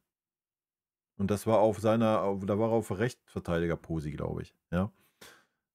Ja, den hast du auch durchgeballert, obwohl das defensiv 'ne Farce war. Ja, diese Saison ist es besser bisher, so, keine Frage. Er hat auf jeden Fall 'n Step gemacht.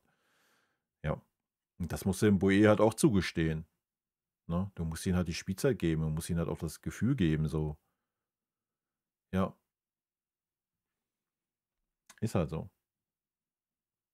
Oder ja, noch mal hier so 'n Lahm, du wirst, glaube ich, keinen Lahm mehr haben. Keiner. Ich meine, ich bin jetzt hier nicht so bewandert, ich gucke nicht so viel Fußball von anderen Mannschaften, aber ich wüsste jetzt grade nicht, wo irgendwie mal 'n Außenverteidiger auf ein Lahm-Niveau wäre. Ja, der Einzige, der da hätte hinkommen können, wäre 'n Kimmich gewesen, aber Kimmich wurde ja dann viel zu früh in die Zentrale gepresst. Ähm, also Kimmich wäre der gewesen, der das hätte werden können. Der war da auf 'm sehr, sehr guten Weg, ja. Aber er wollt's halt nicht. So, er wollte lieber der Obermufti im Mittelfeld sein und was er grade nicht wirklich hinkriegt. Und natürlich sehr schade ist, wo aber dann auch die Trainer dran schuld sind, weil man hätte ja einfach auch sagen können: „Kimmich, du bist mal 'n Rechtsverteidiger und gut wäre gewesen.“ Ja. Also, der wäre einer gewesen, den ich's zugetraut hätte. Ansonsten sehe ich da grade keinen, der auch mal ansatzweise dieses Niveau hat. Also, der war schon wirklich 'n Ausnahmespieler auf der Posi, der Philipp. Hm, hm, hm, hm, hm.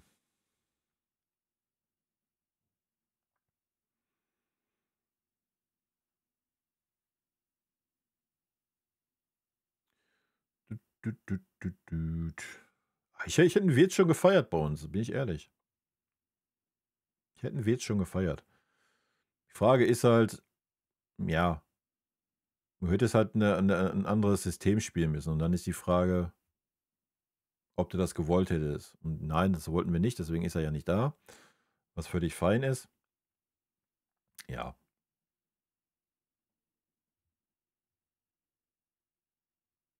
Ja, natürlich, ich denke auch, also was dieses Mannschaft, hat ja auch jeder geäußert bisher, ne? Ob's 'n Freund war, 'ne Kompanie selber oder auch 'n Eberl. Ich glaube auch, dass das 'n guter Faktor war. Und natürlich, wenn du so 4 Wochen zusammen bist bei so 'nem Turnier, rückst du natürlich noch mal zusammen. Das war schon wichtig. Aber wenn du dann siehst, wie schnell jetzt auch so 'n Lucu, der halt noch nicht da war, ja, sich da eingefunden hat und auch so 'n Jackson jetzt schon in relativ kurzer Zeit schon da präsent ist. Ja.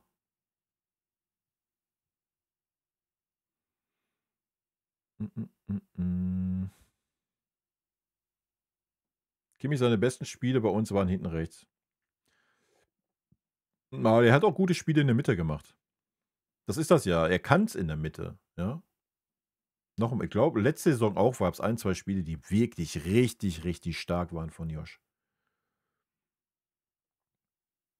Immer dann, wenn er die Posi hält, ja. Weil guck mal, also für mich ist Kimmichs Schwäche genau das, ja. Wenn Kimmich,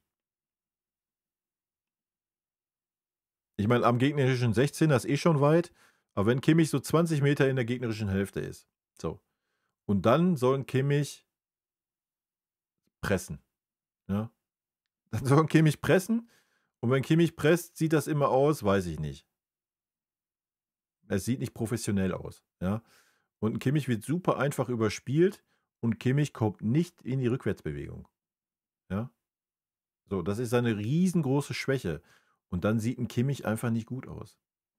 Ein Kimmich sieht richtig gut aus, wenn er nicht so weit aufrückt. Ne? Wenn er ein bisschen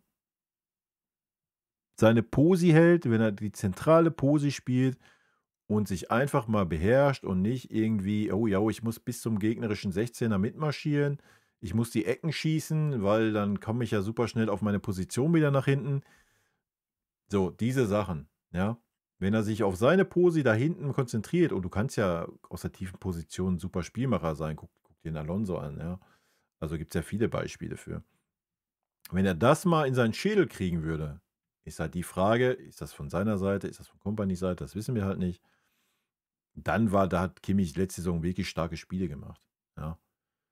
Und gerade dann ist ja auch, was ich vorhin schon sagte, wo ein Pavlovic klar vor ihm gespielt hat, war es super stark. Ja, Pavlo hat vorne das Spiel gestaltet, Kimmich hat es aus der tiefen Position gestaltet, was er auch kann, ja, mit seinen Diagonalbällen, aber auch mit dem Pass in die Tiefe, da hat er auch mehr Zeit, da hat er nicht den Druck, dass er angelaufen wird, ja, dass er fickrig werden muss.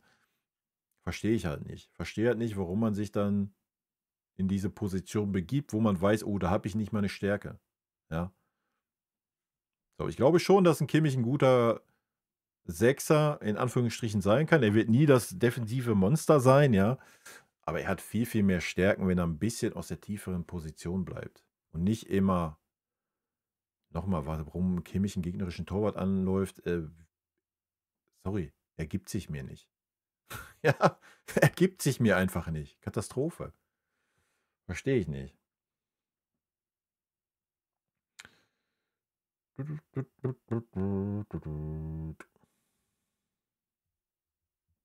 Aber ich hätte ihn jetzt trotzdem gerne bei uns gesehen. Die Frage, wie man es verknausert hätte, aber ja. Aber natürlich nicht für das Geld, so, da brauchen wir auch nicht drüber reden.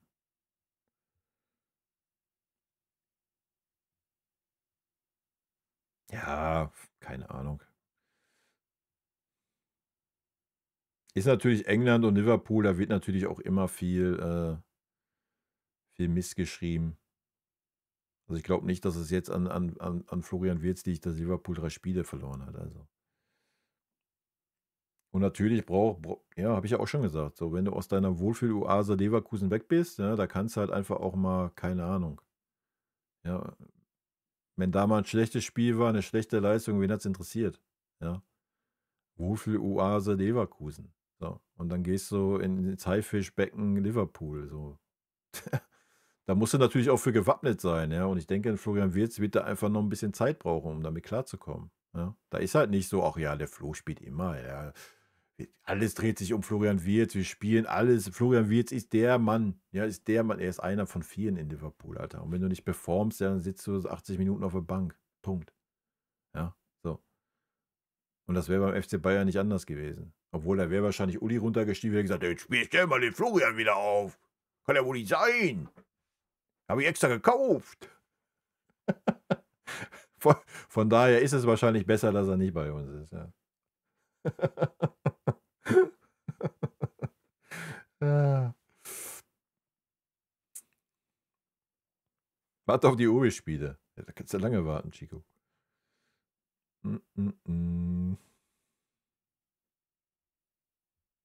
Ja, ich denke, das Thema ist eher, dass Manu nächstes Jahr nicht aufhört.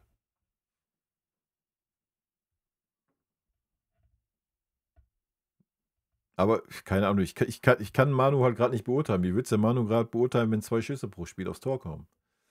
So. Nach was willst du ihn gerade beurteilen?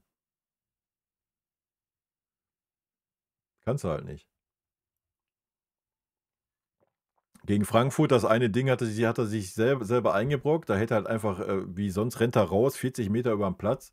Und dann geht er da den Ball nicht im 16er entgegen. Ja, da wurde er zu der Parade gezwungen. Den hat er bärenstark gehalten. Ja, keine Ahnung. Kannst du jetzt so und so beurteilen. Kannst du positiv drehen oder negativ. Ja, und das Tor, ja, was hätte er bei dem Tor machen sollen, was dann abseits war. Also.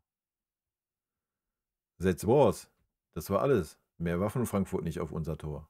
Ja, die haben uns zwar mal gut in der ersten Halbzeit beschäftigt, in unserer Hälfte, aber wirklich Torschüsse oder Abschlüsse hatte Frankfurt ja nicht. Ja. Deswegen, wie willst du Manuel Neuer gerade beurteilen? Du kannst ihn daran beurteilen, ob seine Abschläge oder seine Pässe präzise sind. So. Wenn das schon ein Kriterium ist, woran du einen Torwart beurteilst, ja, Leute, über was reden wir dann, Alter? Ja. Also wenn ich aktuell sehe, glaube ich nicht, dass Manuel Neuer nächste Saison den Hut nimmt. Gehe ich davon aus, dass man nochmal verlängert mit ihm.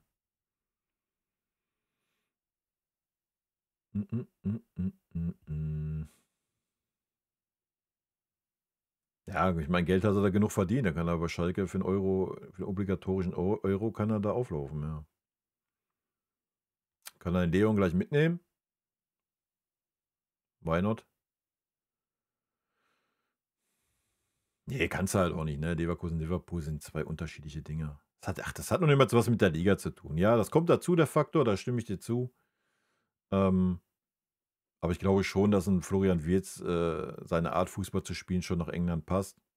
Aber du kannst das halt nicht vergleichen. So, da wartet keiner und sagt, ach, lieber Flo, schön, dass du da bist und komm, super. Ne? Hast auch nicht den Xavi Alonso, der nichts drauf kommen lässt. Nee, hast du nicht. Ja? So, da machst du ein schlechtes Spiel und dann ist wie bei uns. Kommen die ersten Experten, die Ex-Spieler um die Ecke und sagen, was will der bei 150 Millionen? Was ist das denn? Ja, ja, damit musst du klarkommen erstmal, ne? Wenn du das dein Leben lang nicht kennst. Ist halt so. Aber es wäre bei uns ja nicht anders gewesen. So, machen wir uns nichts vor. Das wäre bei uns nicht anders gewesen, wenn er da keine Leistung bringt. Die Presse auch gleich da. Obwohl das in der Premier League nochmal ein bisschen härter ist. Ja, da gehe ich mit. Das ist richtig, ja. Sehe ich auch so, Chico. Keine Kritik an Manu, er macht sehr gut, seit Obich wieder da ist. Offensichtlich endlich eine Konkurrenz, die ihn wieder besser macht. Aber Obich haben alle gesehen, der braucht jetzt Spielpraxis. Ja, sehe ich genauso.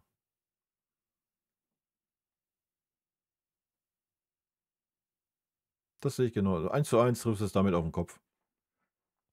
Neuer musste sich jetzt nochmal pushen. Ne? Hätte er sich nicht gepusht, die Spiele, die ihn Obich gemacht hat, ja, wäre schwer gewesen, das zu verargumentieren, wenn Neuer weiterhin so super unsicher gewesen wäre. Also. Und er ist gerade stark. So. Zumindest das, was wir beurteilen können. Wie gesagt, man kann ihn nicht so viel beurteilen, weil wir kaum Torschüsse zulassen. Ja. Vielleicht Dortmund. I don't know.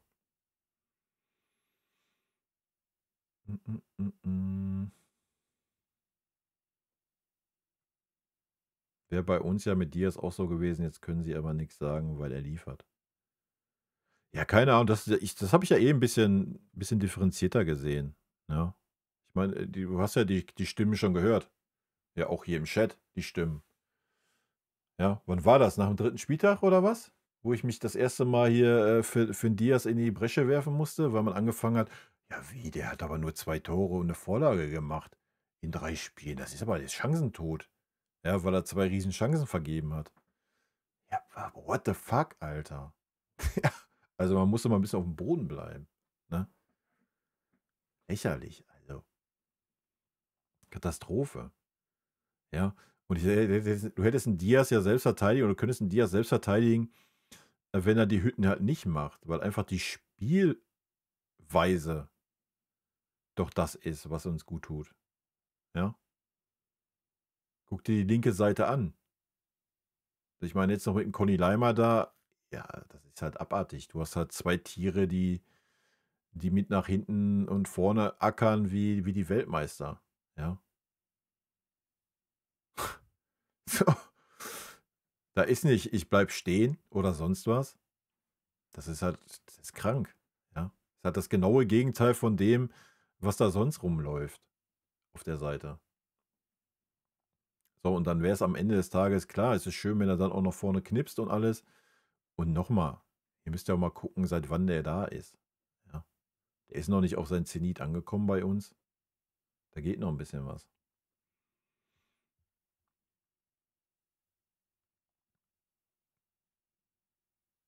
Ja, wir spielen ja zu Hause. In Dortmund hat der Neuer immer einen gut. Da haut er immer irgendwie ein Ei raus. Ja, ich bin gespannt auf das Spiel gegen Dortmund. Ich hoffe, das wird mal irgendwie. Ja, keine Ahnung, also wenn Kovac Fußball spielen lässt, dann werden wir keine Probleme haben gegen Dortmund. Wenn Kovac Eier gewachsen sind, vielleicht. I don't know.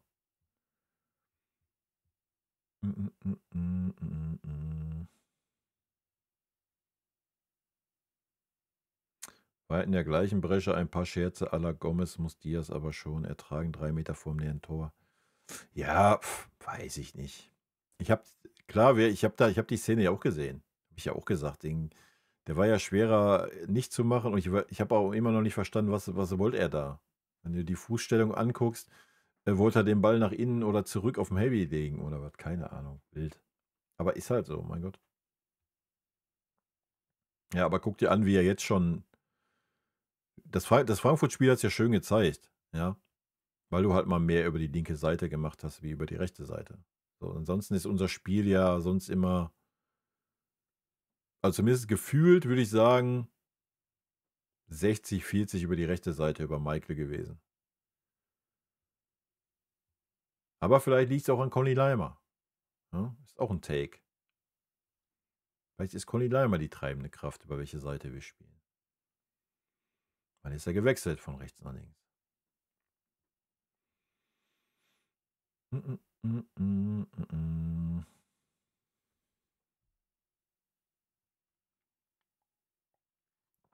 Aber jetzt haben wir ja eh erstmal 2 Wochen Pause.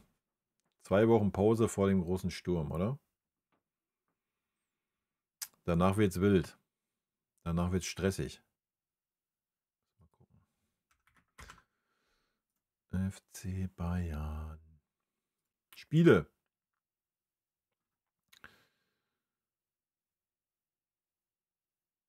Ja. November wird richtig wild, ne? November wird richtig wild.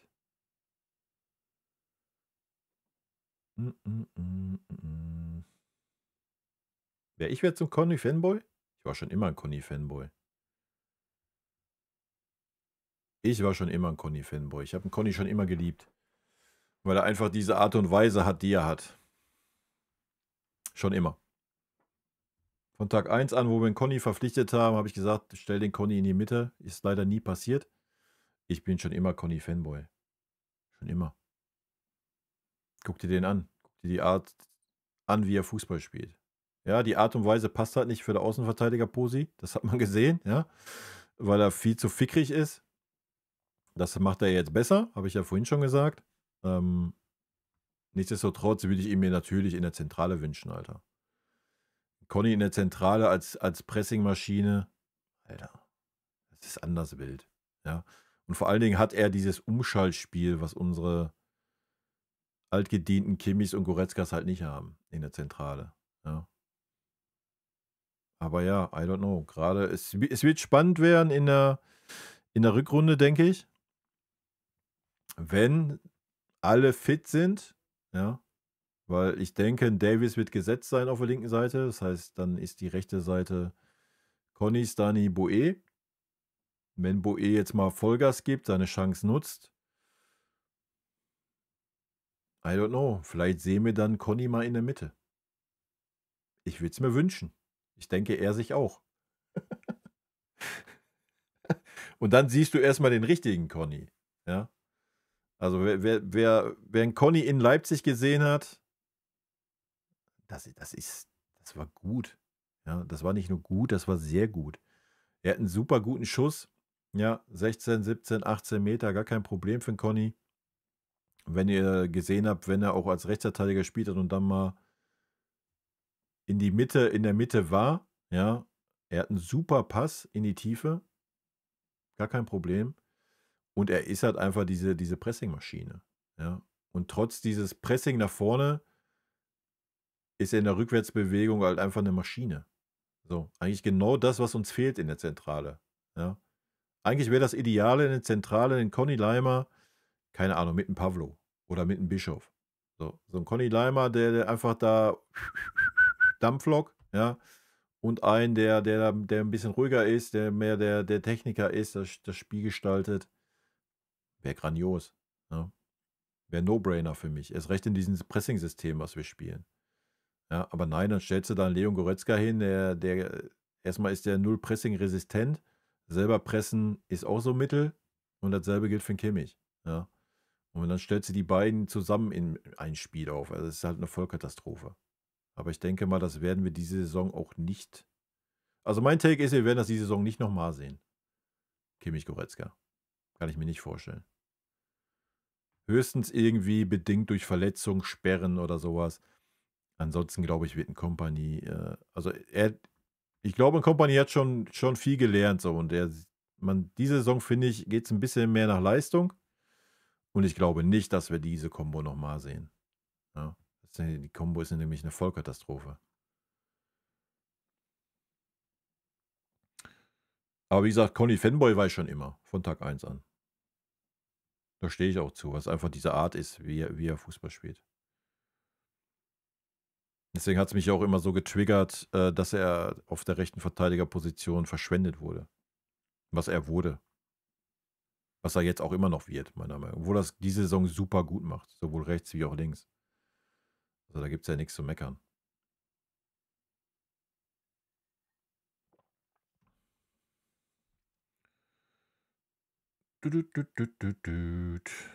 Hauptsache alle kommen heil wieder. Ja, das ist ja immer so.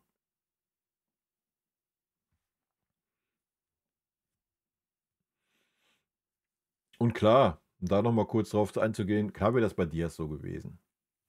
Einfach bedingt, dass er 75 Millionen gekostet hat. So, wenn du da nicht lieferst, von Beginn an, ja, wenn du das dann vergleichst, auf der anderen Seite, natürlich wäre die Kritik gekommen. Ich glaube in der Mannschaft nicht, weil er einfach auch diese Art und Weise halt besonders ist, wie er Fußball spielt, dass er ackert und rackert und macht und tut und super mannschaftsdienlich ist. Aber von außen, ja, wäre das mit Sicherheit gekommen. Oh, schön, ich bin raus. Jetzt bin ich wieder drin. Chat, läuft. Ich bin ehrlich, ich habe überhaupt keine Bedenken gegen den BVB, meine das nicht arrogant, aber wenn sie so spielen wie gegen RB, dann gewinnen wir ohne Probleme. Wie gesagt, ich habe noch kein Dortmund-Spiel gesehen diese Saison. In der Regel bin ich auch immer zuversichtlich, gerade zu Hause. Aber bedingt aus meinen Erinnerungen bin ich immer ein bisschen vorsichtig. Von daher, ich warte erstmal ab. Ich lehne mich da mal nicht aus dem Fenster.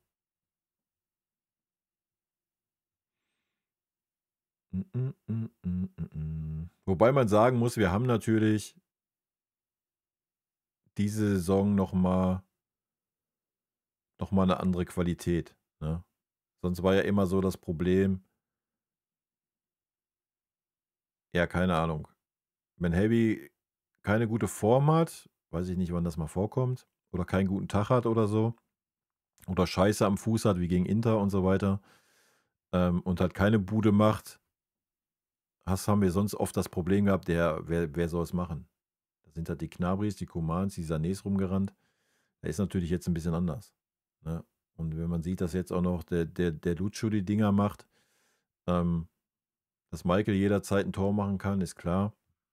So, das ist natürlich eine ganz andere Qualität mittlerweile. Ja.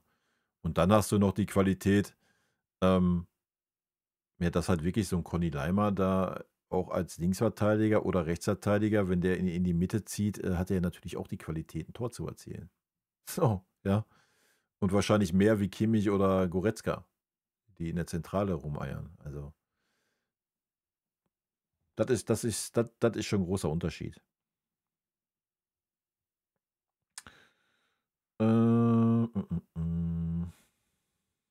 Conny ist irre, ja, aber im positiven Sinne. Ich muss sagen, habe unter Vini nicht das Gefühl, gibt einen Hänger bis zur Winterpause, keine Frage, kann immer mal einen scheiß Tag geben, wo man verliert.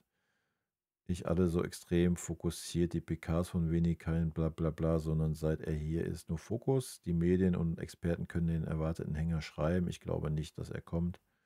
Wir haben mehr Mentalität in der Mannschaft. Ach, weiß ich nicht. Schwer zu sagen. Ich meine, wir sind letzte Saison gut gestartet. Wir sind eigentlich in jeder Saison immer gut gestartet. Wenn wir die letzten Jahre angucken, selbst unter Tuchel.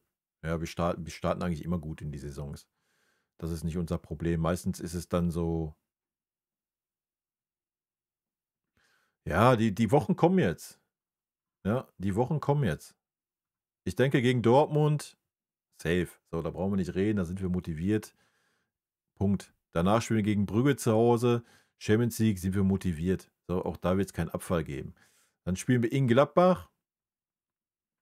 Eigentlich ist man gegen Gladbach motiviert, weil es Gladbach ist, weil wir uns in Gladbach auch meistens schwer tun. Auf der anderen Seite dümpeln die gerade im Niemandsland der Tabelle rum. Dazu ist es nach dem Champions League-Spiel, könnte das erste schwierige Spiel werden. So, ja, auswärts. Vielleicht nicht mit 110% Fokus nach Dortmund und Brügge. Das dritte Spiel innerhalb von, was, 6,5 Tagen. Mal abwarten. Dann spielen wir in Köln. 4 Tage später, Pokal. Ja, da sollte man fokussiert sein, weil DFB-Pokal. Dann spielt es zu Hause gegen Leverkusen. Werden wir 100% da sein. Dann spielen wir in Paris. Da werden wir auch da sein. Dann kommt das nächste schwierige Spiel. Dann spielen wir in Berlin gegen Union. Auch da wieder das dritte Spiel innerhalb von 6 Tagen auswärts. Wird auch nochmal eine Charakterfrage werden. So, dann spielen wir zu Hause gegen Freiburg. Da ist schon wieder Länderspielpause, also ein Scheiß. Da sind 13 Tage zwischen. Also von daher sollte das passen. Dann spielen wir in Arsenal. Dann spielen wir endlich mal ein Heimspiel nach der Champions League gegen Pauli zu Hause. Ja. So, und dann ist Dezember. Ja, dann spielen wir in Stuttgart. Ich denke, da ist man motiviert genug. Dann spielen wir zu Hause gegen Sporting in der Champions League. Das ist auch kein Thema. Zu Hause gegen Mainz. Ja, alles gut. Und dann spielen wir nochmal gegen Heidenheim und dann ist Winterpause. Also. Und da ist dann das erste Mal eine Woche Luft zwischen Mainz und Heidenheim. Also wie gesagt, das Spiel in Union und das Spiel in Gladbach. Ja, ich glaube, das sind so die Knackpunkte. Da bin ich gespannt drauf. Ja. Weil auswärts nach der Champions League tun wir uns oft schwer, ne? Werden wir sehen.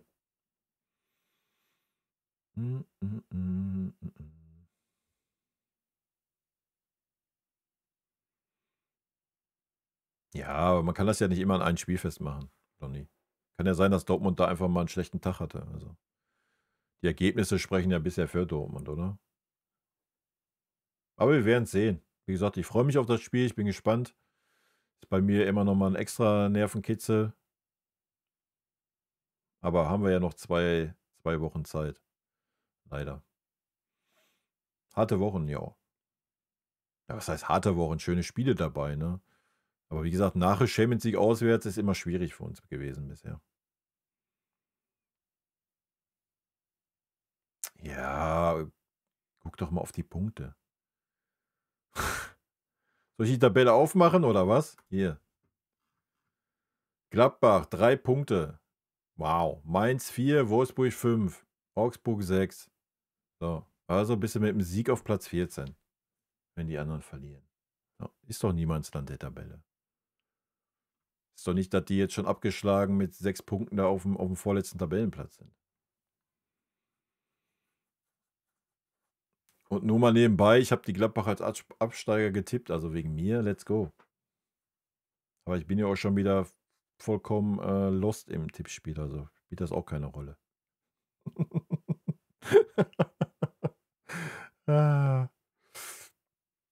Das Dortmund-RB-Spiel darf nicht als Vergleich genommen werden. Beide Clubs haben das Spiel komplett missgespielt und es sollte nicht als Maßstab genommen werden. Dortmund-Bayern ist immer ein Highlightspiel. Ja, das hoffe ich doch, dass es ein Highlightspiel wird. Und wie gesagt, ich kann dazu eh nichts sagen. Noch kein Dortmund-Spiel gesehen. Ich weiß nur, wie Kovac als Trainer ist und wie die Ergebnisse bisher waren. Und ja, der Rest werden wir sehen. Also ich bin eh kein Freund davon, irgendwie Spiele als Vergleich zu nehmen. Ja. Von daher mal abwarten. Ja, ach komm. Wie gesagt, wir haben bisher immer einen guten Saisonstart gehabt. Die letzten Jahre. Kannst du durchgehen. Guck nach. Ja. Gut, letztes Jahr haben wir, glaube ich, 2 Unentschieden mit drin gehabt. So, aber unter nimm Nagelsmann, Alter. Da haben wir einen ähnlichen Saisonstart gehabt und sind dann komplett eingebrochen. Ja, und das Ende vom Lied war, dass Nagelsmann entlassen wurde. Also ich glaube nicht, also wir haben einen anderen Geist in dieser Mannschaft, ja. Also das muss man mal ganz klar sagen. Ja, also es ist was ganz anderes wie die letzten Jahre, was wir diese Saison als Mannschaft halt einfach zeigen. So, das sieht man auf dem Platz. Deswegen glaube ich persönlich das nicht. Aber den guten Saisonstart haben wir schon oft gehabt. Ja. Und Dortmund ist ja auch nicht schlecht gestartet. Also 4 Siege, 2 Unentschieden. So. Klar, wenn wir Dortmund jetzt besiegen, dann sieht es schon wild aus. So brauchen wir nicht drüber reden. Ja. Je nachdem, was Leipzig dann noch macht. Dann bist du halt schon irgendwie 6 Punkte weg nach 7 Spielen. Das wäre natürlich schon hart. So. Ja. Dann ist wirklich schon wild. Aber wenn das jetzt mal einen Teufel nicht an der Wand verlieren soll, ist es ein Punkt. So, über was reden wir, ja. Also. Und auch nach 7 Spieltagen sind wir dann noch kein Meister, aber das zeichnet dann natürlich schon ein Bild, so, ne? Ja, das hoffe ich auf jeden Fall, ey.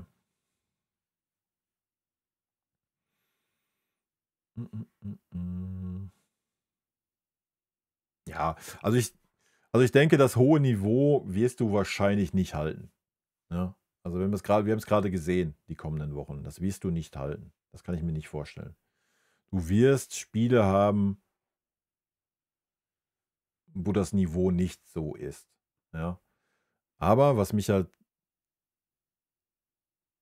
ja, wie soll ich sagen, was mich halt positiv stimmt, ist halt einfach dieses, dass du siehst, dass es eine Mannschaft ist. Ja, und dass du siehst, dass jeder will. So. Aber es wird der Zeitpunkt kommen, wo man nicht mehr kann. So, das ist halt einfach so. Ja, da brauchen wir nicht so reden. Also wir nochmal, wir haben eine Club-WM gespielt, Alter. Ja. Also irgendwann wird der Akku leer sein. So. Die Frage ist, wann passiert das? Wie gestaltest du das dann? Ja. Der Zeitpunkt wird kommen, da bin ich mir sicher. Also du wirst nicht irgendwie jetzt durchknallen und was weiß ich. Ja. Der Vorteil ist jetzt Dortmund so, jo, es ist Länderspielpause, Vorteil, Nachteil. Kann man drüber streiten. Aber du hast jetzt nicht so Dortmund als drittes Spiel in so einer englischen Woche. Ich meine, Dortmund hat denselben Bums, ja. Also ist natürlich dann noch Vorteil. So, deswegen sage ich, da wären eher so Spiele wie in Berlin oder in Gladbach, das wären so, weil die geben 110%, Alter. Wir sind der FC Bayern, sollten wir dann noch ungeschlagen sein, sind die noch mal fickriger, ja, du kommst dann aus einer englischen Woche und die haben eine ganze Woche sich die Eier geschaukelt. So, ja. So, und hast du dann die Motivation? Keine Ahnung. Spiel das Beispiel durch, so, keine Ahnung, wir gewinnen gegen Dortmund, bleiben ungeschlagen. Du bist dann 6 Punkte vor Platz 2, so, und dann fährst du, was war es, nach ein Highlight in der Bundesliga, nach ein Highlight in der Champions League, fährst dann nach Gladbach, die irgendwo 17., 18., 16. sind. Ja, dann wirst du sehen, was die Mannschaft ist. Ja, das ist ja, wo wir die letzten Jahre immer Probleme hatten.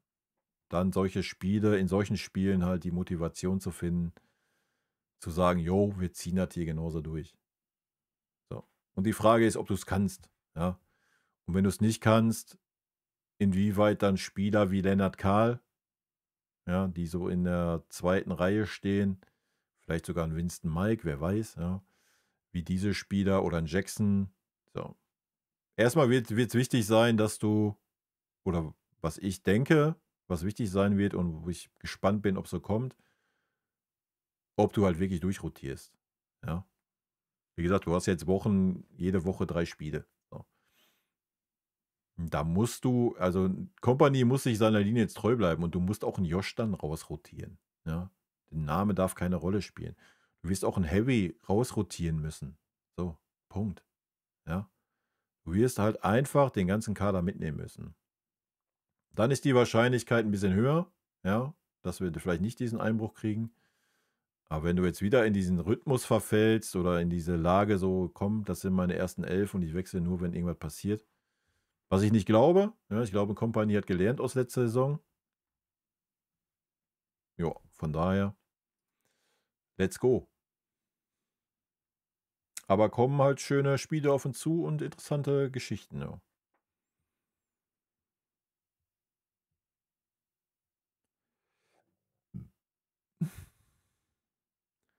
Ich finde, Dortmund wird zu stark geredet. Dortmund hatte ein einfaches Programm bis auf Leipzig, deswegen glaube ich nicht, dass wir zu Hause Probleme haben werden. Das weiß ich nicht, kann nichts zu sagen.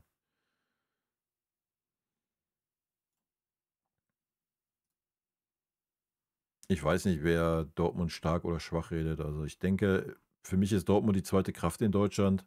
Ich sehe da keine andere Mannschaft. Ja, Leipzig vielleicht, wenn sie mal ein bisschen Konstanz reinkriegen. Ich meine, haben sie ja also nach unserem Spiel auch geschafft.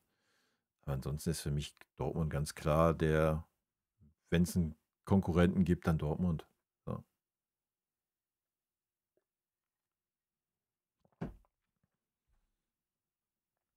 Und wie stark oder nicht stark Dortmund ist, weiß ich nicht. Also mich persönlich hat es ein bisschen gewundert, dass sie so unter dem Kovac gestartet sind. Ich hätte nicht gedacht, dass ein Kovac irgendwie der richtige Mann für Dortmund ist, aber scheinbar ist das. Also mal abwarten. Der einzige, wo ich mir Sorgen mache, ist Lucho. Ihm würde ich gerne mal 1 bis 2 Spiele Pause gönnen. Warum das denn? Das sehe ich ja gar nicht. Heißt Einwechslung in der 60. Neues Land, Mitspieler, Routine, Essen, Einkaufen, etc. etc. Und er leistet viel. Ihm 1 bis 2 Wochen ein wenig rausnehmen. Prasselt extrem viel auf ihn ein. Vom Transferflop jetzt wieder gehypt. Nur meine Meinung, Vincent sollte Lucho ein bisschen schonen bei dem Spiel, wie Lucho spielt. Nee, das sehe ich gar nicht so. Nee. Also erstmal ist der Mann das aus England gewohnt, da hat er sogar noch mehr Spiele wie jetzt bei uns. Ja, da gibt es noch einen Pokalwettbewerb mehr. Ich glaube nicht, dass das irgendein Problem ist. Und die Spielart, ja, ist dieselbe wie bei Conny. Ja. Hat Conny irgendwelche Probleme? Nee, das sehe ich nicht so. Wie gesagt, du musst alle halt rotieren. So, das ist natürlich wichtig. Da brauchen wir gar nicht drüber reden. Da gehört auch ein Lutscher zu, ja. So, du hast vorne Möglichkeiten. Punkt. Und ich denke, das hat ein Winnie bisher gut gemacht und wenn er das weitermacht, ist das auch alles fein. Und dann ich mache mir da keine Sorgen. Deutschland die WM-Quali schaffen, keine Ahnung. Ist mir völlig wurscht. Kannst nicht anders sagen, sorry, da bist du, da bist du leider im verkehrten Stream hier. Mir ist das sowas von scheißegal, ob Deutschland bei der WM dabei ist oder nicht. Sag ich dir, wie es ist. So, ich werde die WM gucken, so wie ich die EM geguckt habe. Aber ob Deutschland jetzt dabei ist, sorry, ich bin raus aus der Nationalmannschaft. Vollkommen. Es interessiert mich einfach nicht mehr. Seit Katar geht mir die Nationalmannschaft am Arsch vorbei. Punkt. Sind für mich alles nur irgendwelche, ja, keine Ahnung. Ich erwarte von einer Sportmannschaft, die ein Land vertritt, mehr Rückgrat, wie es da passiert ist. Und deswegen die Mannschaft für mich spielt die keine Rolle mehr. Klar ist Deutschland bei der EM, ist Deutschland bei der WM, gucke ich mir die Spiele an. Klar freue ich mich auch, wenn die Bayern-Spieler da gute Spiele machen. Der Rest ist mir völlig scheißegal. Sag ich dir, wie es ist. Interessiert mich einfach nicht. Sorry. Die Mannschaft, der Verband ist bei mir bei sowas von unten durch, Alter. Den kannst du abhaken. Ja. Völlige. Nee. Ja, wenn der Nagelsmann da nicht Trainer gekommen wäre, hätte ich mich wahrscheinlich auch gar nicht mehr damit auseinandergesetzt. Aber ist ja wenigstens mal ein Spieler habe ich geguckt. Ja, sorry, das war derselbe Scheiß wie immer, interessiert mich ja nicht. Mich interessiert der FC Bayern, der Rest ist mir egal. Wie gesagt, ich gucke mir gerne schön Fußball an. Bei der EM habe ich super gute Spiele gesehen. Auch Deutschland hat gute Spiele gemacht, keine Frage. So, aber ob die jetzt die Quali schaffen oder nicht, ob die, keine Ahnung, ich freue mich. Du wirst mich auch nicht in der Ekstase erleben, wenn Deutschland Weltmeister werden würde. Es wäre mir einfach egal. Punkt. Es gibt in dieser Mannschaft keine Spieler, keine Ahnung, wo ich jetzt sagen würde, bah, dem gönne ich das von Herzen, der muss unbedingt Weltmeister werden, der muss unbedingt was erreichen, mit dem kann ich mich 110% identifizieren. Das gibt es einfach nicht. Gibt's nicht. Ja. Gibt es einfach nicht in dieser Mannschaft. Und das, obwohl da Bayern-Spieler sind. Gibt es nicht. Ist mir völlig Wurst.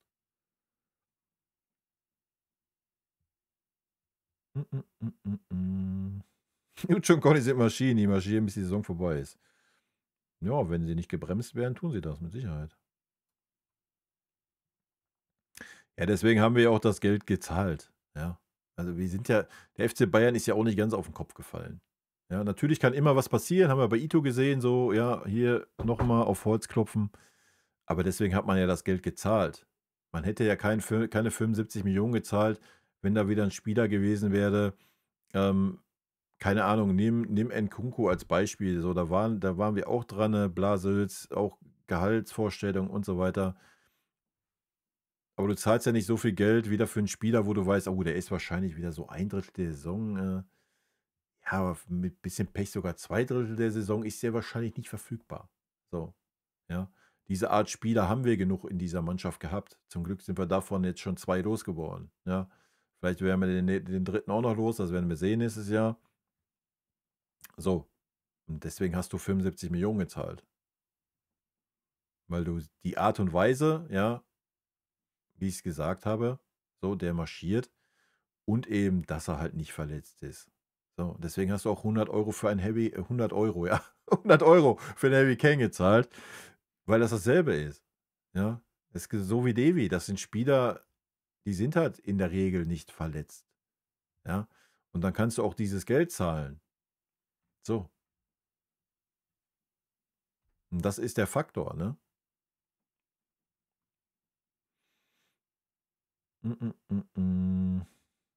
Ja, Eingewöhnungsphase in neues Land. Weiß ich nicht. Als Fußballprofi, schwierig. Was willst du machen? Keine Ahnung. Ich weiß es nicht. Ich glaube, du hast als Fußballprofi, du hast halt einfach gar nicht, du hast das nicht, diese Eingewöhnung in ein neues Land. Deswegen ist das auch bei guck dir Guerrero an, Alter. Ich glaube, der spricht immer noch kein Wort Deutsch. Ja. So, ich glaube, das hat man Diaz ja auch gesagt, der spricht kaum Englisch oder schlechtes Englisch. Ich glaube, du hast das einfach nicht. Ja, am Ende des Tages, ob du jetzt deine Heimat München nennst, ob du deine Heimat Liverpool nennst, du musst doch mal gucken, wie viel Zeit verbringst du denn als Fußballprofi jetzt für dich? So, nimm das doch mal. Wie viel Zeit verbringst du für dich jetzt irgendwie privat in diesem Land, wo du jetzt sagen kannst, ey, keine Ahnung, beim Verein wie Bayern, ja, beim Verein wie Dortmund. So. Du spielst alle 3 Tage Fußball. Das heißt Anreise, Abreise, Training. Wenn du ein vorbildlicher Profi bist, ja, à la Levi, à la sonst was, à la Heavy, ja, dann kommst du ja nicht nach Hause nach dem Training, was weiß nicht von wann bis wann wir trainieren, bis 16 Uhr zu Hause und dann, was machst du dann? Dann machst du groß Trara oder was? Dann bist du froh, dass du mal ein bisschen Ruhe hast, weil am nächsten Tag geht schon wieder los. So, wenn, dann hast du die Winterpause, ja. Die Winterpause ist vom 29.11. ist unser letztes Spiel gegen Pauli. Und das nächste Spiel ist entweder nee, stimmt gar nicht, 12. muss ich ja. 19.12. in Heidenheim ist das letzte Spiel und dann geht es am 9.1. oder 10. oder 11. weiter. So. Dann hast du mal 3 Wochen. Dann kann er vielleicht sich mal mit dem Land auseinandersetzen, in dem er gerade ist, oder mit der Stadt. Ja. Wo hast du vorher die Zeit? Die hast du halt auch nicht. Ja. So ist es halt. Und ich glaube, als Fußballspieler ist es wichtiger, dass du schnell in die Mannschaft integriert wirst, wie in das Land, die Kultur, die Stadt. So, das kommt, so länger du da bist. Ja. Wie gesagt, wenn du dann vielleicht mal so eine Pause hast. So, aber selbst dann bei 3 Wochen ist ja nicht so, dass du 3 Wochen komplett Pause hast. So. Du wirst du vielleicht 10 Tage Urlaub kriegen und dann geht es schon wieder mit der Vorbereitung los. Also du bist halt in Dauerfeuer. Ne? So, ist halt schwierig. Aber ich verstehe, was du meinst, ja. Und natürlich wär das der Idealfall, wenn du einen Spieler am Anfang einer Transferperiode verpflichtest, ja, ähm, der Spieler da ein bisschen Eingewöhnung hat und so weiter. Aber ja, ich glaube, Fußballprofis sind da eh ein bestimmter Schlag Mensch, so, was das angeht. Das ist ein Kolumbianer, ja. Ja, das siehst du ja auch. Das siehst du ja auch, wenn der mal richtig einen auf die Knochen kriegt, Alter. Da wird sich jeder andere wahrscheinlich, also ein Leroy hätte sich wahrscheinlich 3-mal auswechseln lassen.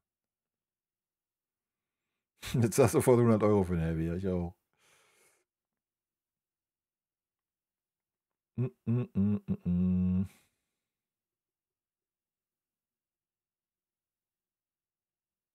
Ja, also sehe ich auch so, Kompanie rotiert bisher sehr, sehr gut.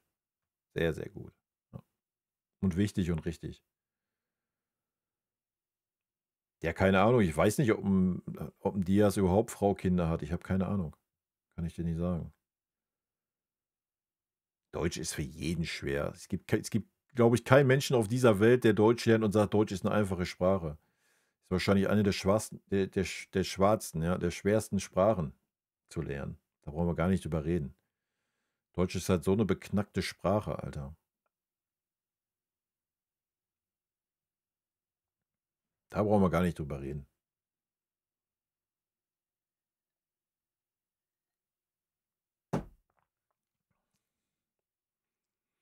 Mm, mm, mm, mm, mm, mm.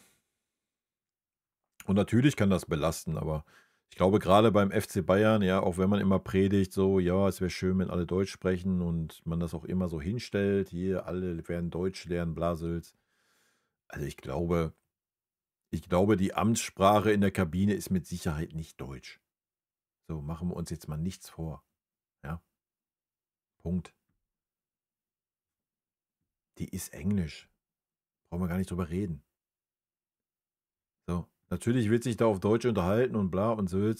Aber wenn es wirklich was Wichtiges ist, die Amtssprache ist Englisch beim FC Bayern. Siehst du schon beim Trainer, wenn er wichtige Sachen, setzt er sich in der PK auch hin und macht das in Englisch. Ist in der Kabine nicht anders.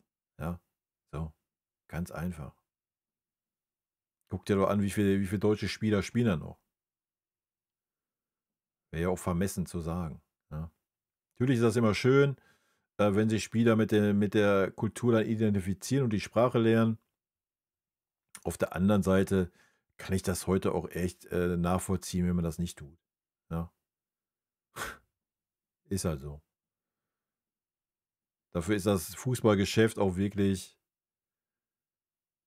keine Ahnung, viel zu schnelllebig, Alter. Du setzt dich jetzt dahin und du reißt dir den Arsch auf, um Deutsch zu lernen, ja, für eine Sprache, die super, super schwierig ist. Und nächstes Jahr bist du schon wieder weg. So, ja. Also ich denke in der heutigen Zeit, Englisch und alles ist fein. Natürlich schön, wenn die so ein paar Phrasen und so auf Deutsch dann machen können. Ja, dann ist doch auch gut.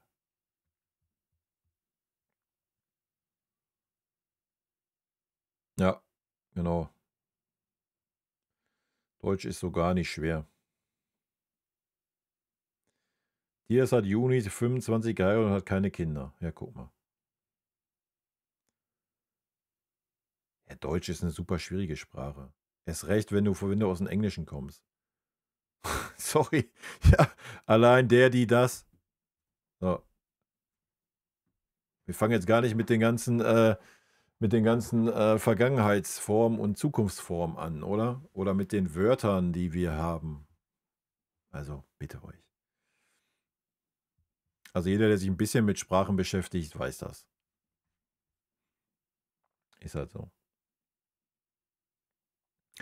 Deutsch ist laut UNESCO auf Platz 7 der am schwierigsten zu lernenden Sprachen der Welt. Okay, wie viele Sprachen haben wir auf dieser Welt? Damit wir das mal einordnen können.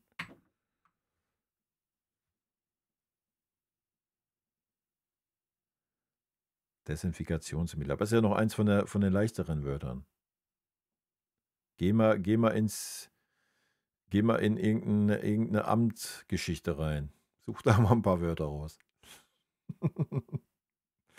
Ah.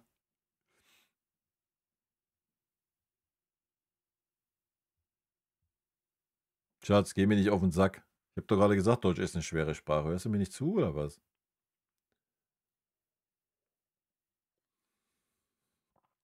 Frech, ne? Guck mal, selbst ich als Deutscher kann kein Deutsch. Ich kann aber auch kein Englisch. Ich kann Denglisch. Ich dich auch. Ja, ja. Dich auch lieb.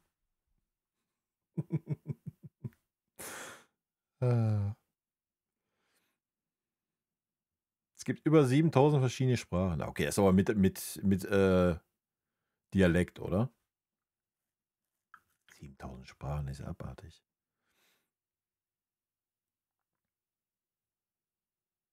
Naja, also sind wir ehrlich, ich glaube, es gibt genug Deutsche, die selber Deutsch nicht, wenn wir jetzt mal über Grammatik und so reden, wirklich Deutsch gut können. Ja, brauchen wir, glaube ich, nicht drüber reden. Ja, nee, verstehe ich ja auch, Chico. Wie gesagt, ich bin da ja auch bei dir. Im Idealfall wäre das ja auch so, ne? Dass jeder irgendwie eine Eingewöhnungsphase hat, so ein neues Land, neue Stadt, neue Umfeld, natürlich. Also für mich ist das, boah, für mich wäre das super schwierig, glaube ich. Jetzt einfach zu sagen, so, ich breche die Zelte ab und gehe jetzt dahin und ja, keine Ahnung. Ich meine, wenn du eine Frau hast, alles gut, dann hast du ja wenigstens schon mal einen Menschen, mit dem du klarkommst, ja, der mit dir geht. Ansonsten wäre das, glaube ich, super schwierig.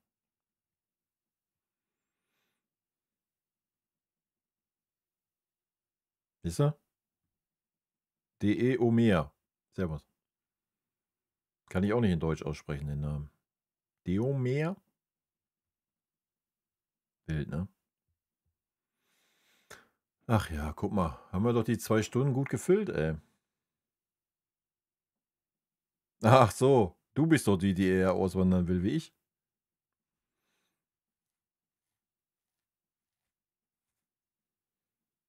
Wenn der Uli mir mal wieder Karten zuschickt, tue ich das, ja. Aber der Uli sagt gerade mit Mitgliedsnummer 70.000 und ein paar kleine, so. Das ist, was ich alle 2 Wochen vom FC Bayern kriege. Obwohl ich kriege meistens nicht eine Absage, ich kriege meistens eine Warteliste und dann die Absage.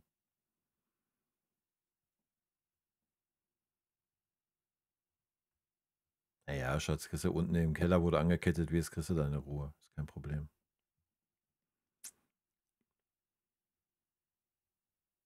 Nee, wie gesagt, wenn ich Karten kriege, gehe ich auch zum Bayern-Spiel, na klar. Sicher. Aber die Kartensituation ist leider eine Farce. Von daher war ich schon, das letzte war das Supercup-Spiel, ne? Ja. Traurig, aber wahr. Also früher war es natürlich viel, viel mehr, ja. Aber früher bist du auch viel, viel leichter an Karten gekommen. Also bevor dieser ganze Boom war mit diesen Hunderttausenden von Mitgliederidioten, ja, seitdem man ja keine Karten mehr kriegt. Also früher habe ich pro Saison auch ohne Fanclub ganz normal Karten bestellt.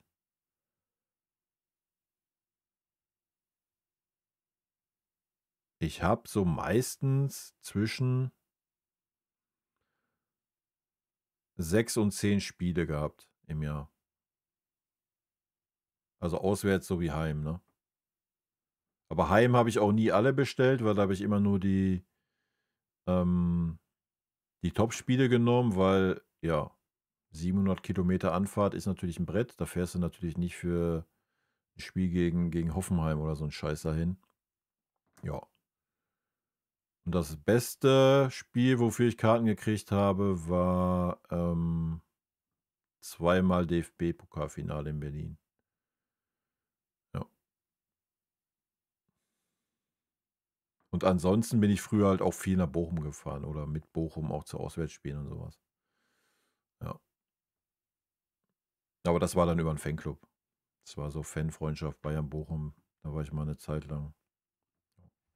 Aber das ist ewig lange her. Da war ich noch ein Jungspund.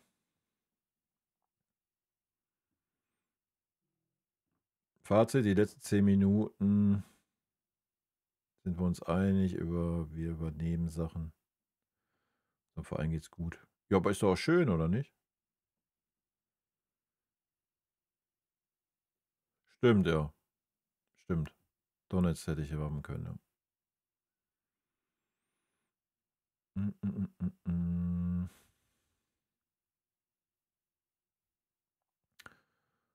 Auf was ihr? Der Kader lief ja gerade brutal stark und aktuell strafft die Arbeit von dem Verein, alle Kritiker lügen. Ach, straft die Arbeit von dem Verein, alle Kritiker lügen. Schauen, wie es weiterläuft.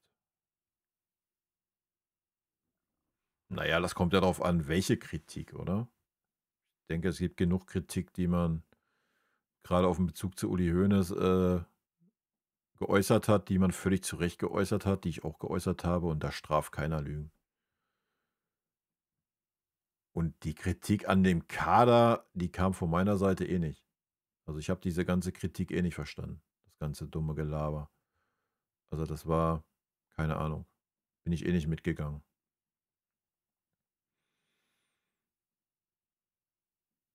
Wenn Bochum so weitermacht, spielen die bald auswärts bei uns im Dorf. Nee, bei uns im Dorf ist, glaube ich, 4. Liga. Wenn, dann müssten wir. Nee, Münster ist 2. Liga gerade, ne? Ja. Mal hinfahren nach Münster. Seit 5 Jahren Micky noch nie eine Karte bekommen. Ist schon hart, Blondie, ey. Das ist schon wirklich hart. Sag ich ja, es ist eine Farce. Du musst wirklich, ja, Fanclub. Wenn du Karten haben willst, musst du in irgendeinen Fanclub gehen. Oder wir gründen einen Fanclub. Dann können wir Karten bilden. Dann kriegst du, glaube ich, garantiert, ne? Weiß ich gar nicht. Kriegst du garantiert 1 oder 2 Spiele, kriegst du Karten im Jahr. Der Kaderzusammenstellung bezogen, ja. Ja, ja. Ja, nee, das weiß ich ja von medialer Seite, aber die war halt eh dumm. Also, weiß ich nicht. Hab ich eh nicht verstanden. Verstehe ich auch jetzt nicht. Gibt ja jetzt immer noch Leute, die sich da hinsetzen und sagen, der Kader ist zu dünn. Das ist halt. Also, sorry.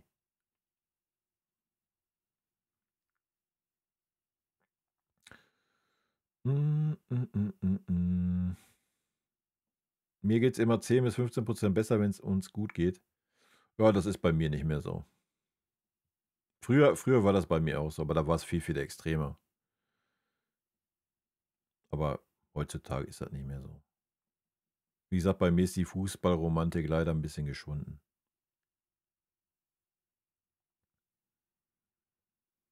Erster FC Serge Kimmich Fanclub. Ja, dann mach doch, bayerische Männerfreunde. Mit ein Bild von Serge und Josh.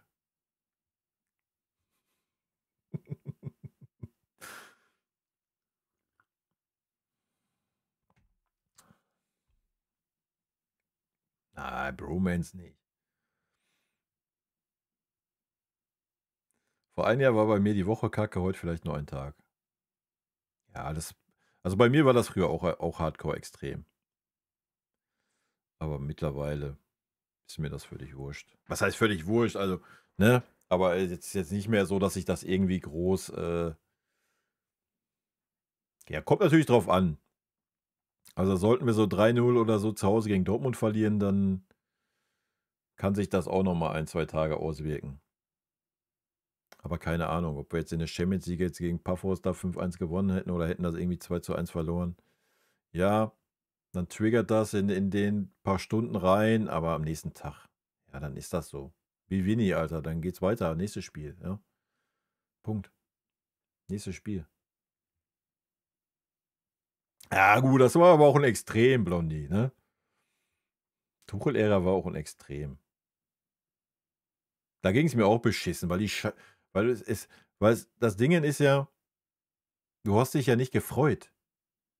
Du hast dich ja nicht gefreut.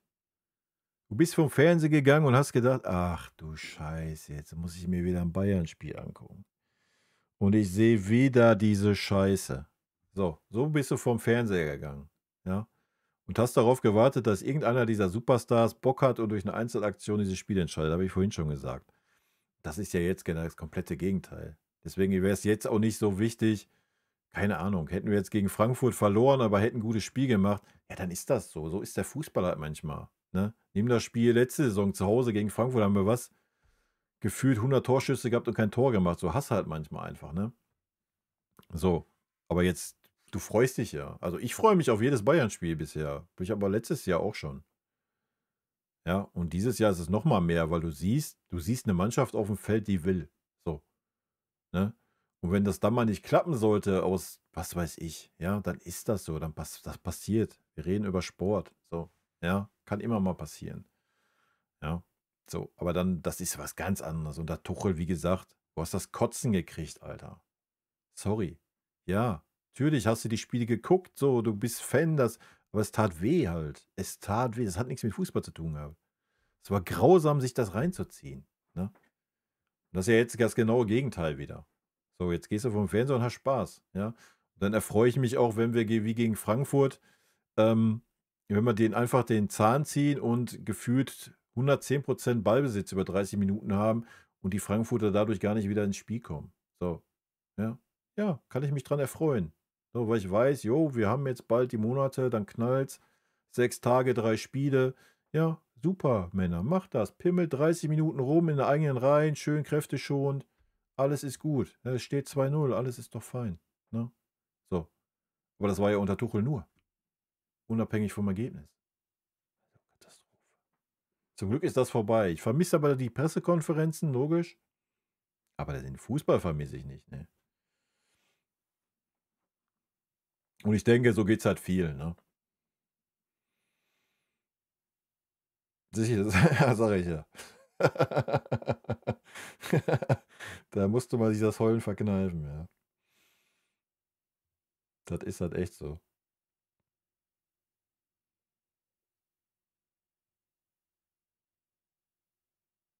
Ja, der Tuchel, der macht sich die Fässer wieder auf, ne? In England. Aber gut, das ist der Tuchel, Alter.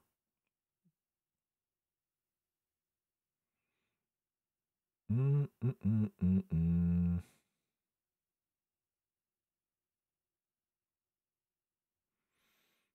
Ja, ach, der Tuchel war schon gut. Auf PKs war der echt gut.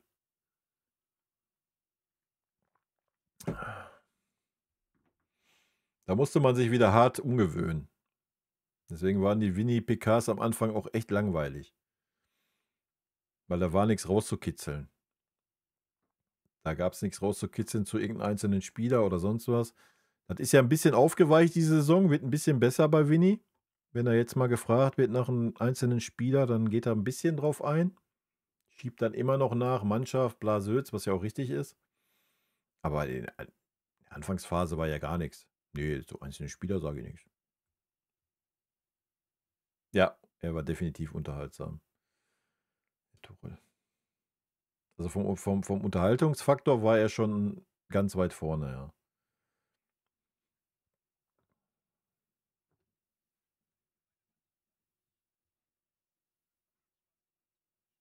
Ja, schockverliebt war er in diese Mannschaft.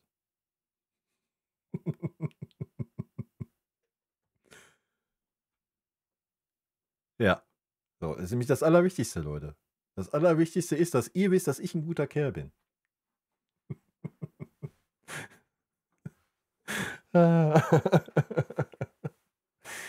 Ah. Ja, der ist halt einfach zu verkopft. Ja, Tuchel ist einfach zu verkopft. Also zumindest bei uns war er viel zu verkopft. Das war so das Thema. Viel zu wenn, was, wie. Ja. Verkopft trifft es, glaube ich, auf den Kopf. Ja.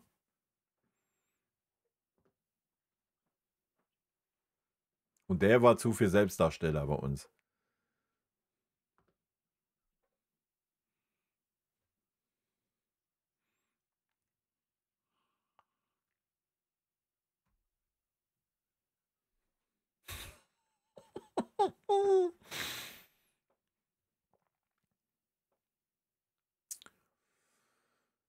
Na, na, na, na, na, na, na. So, Leute, wenn ihr keine Themen mehr habt, mache ich Feierabend.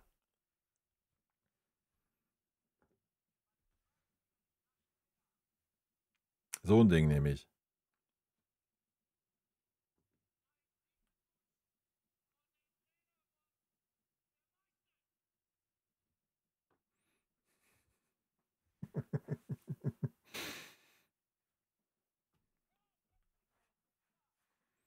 So ein Ding nehme ich. So, und zum Abschied natürlich.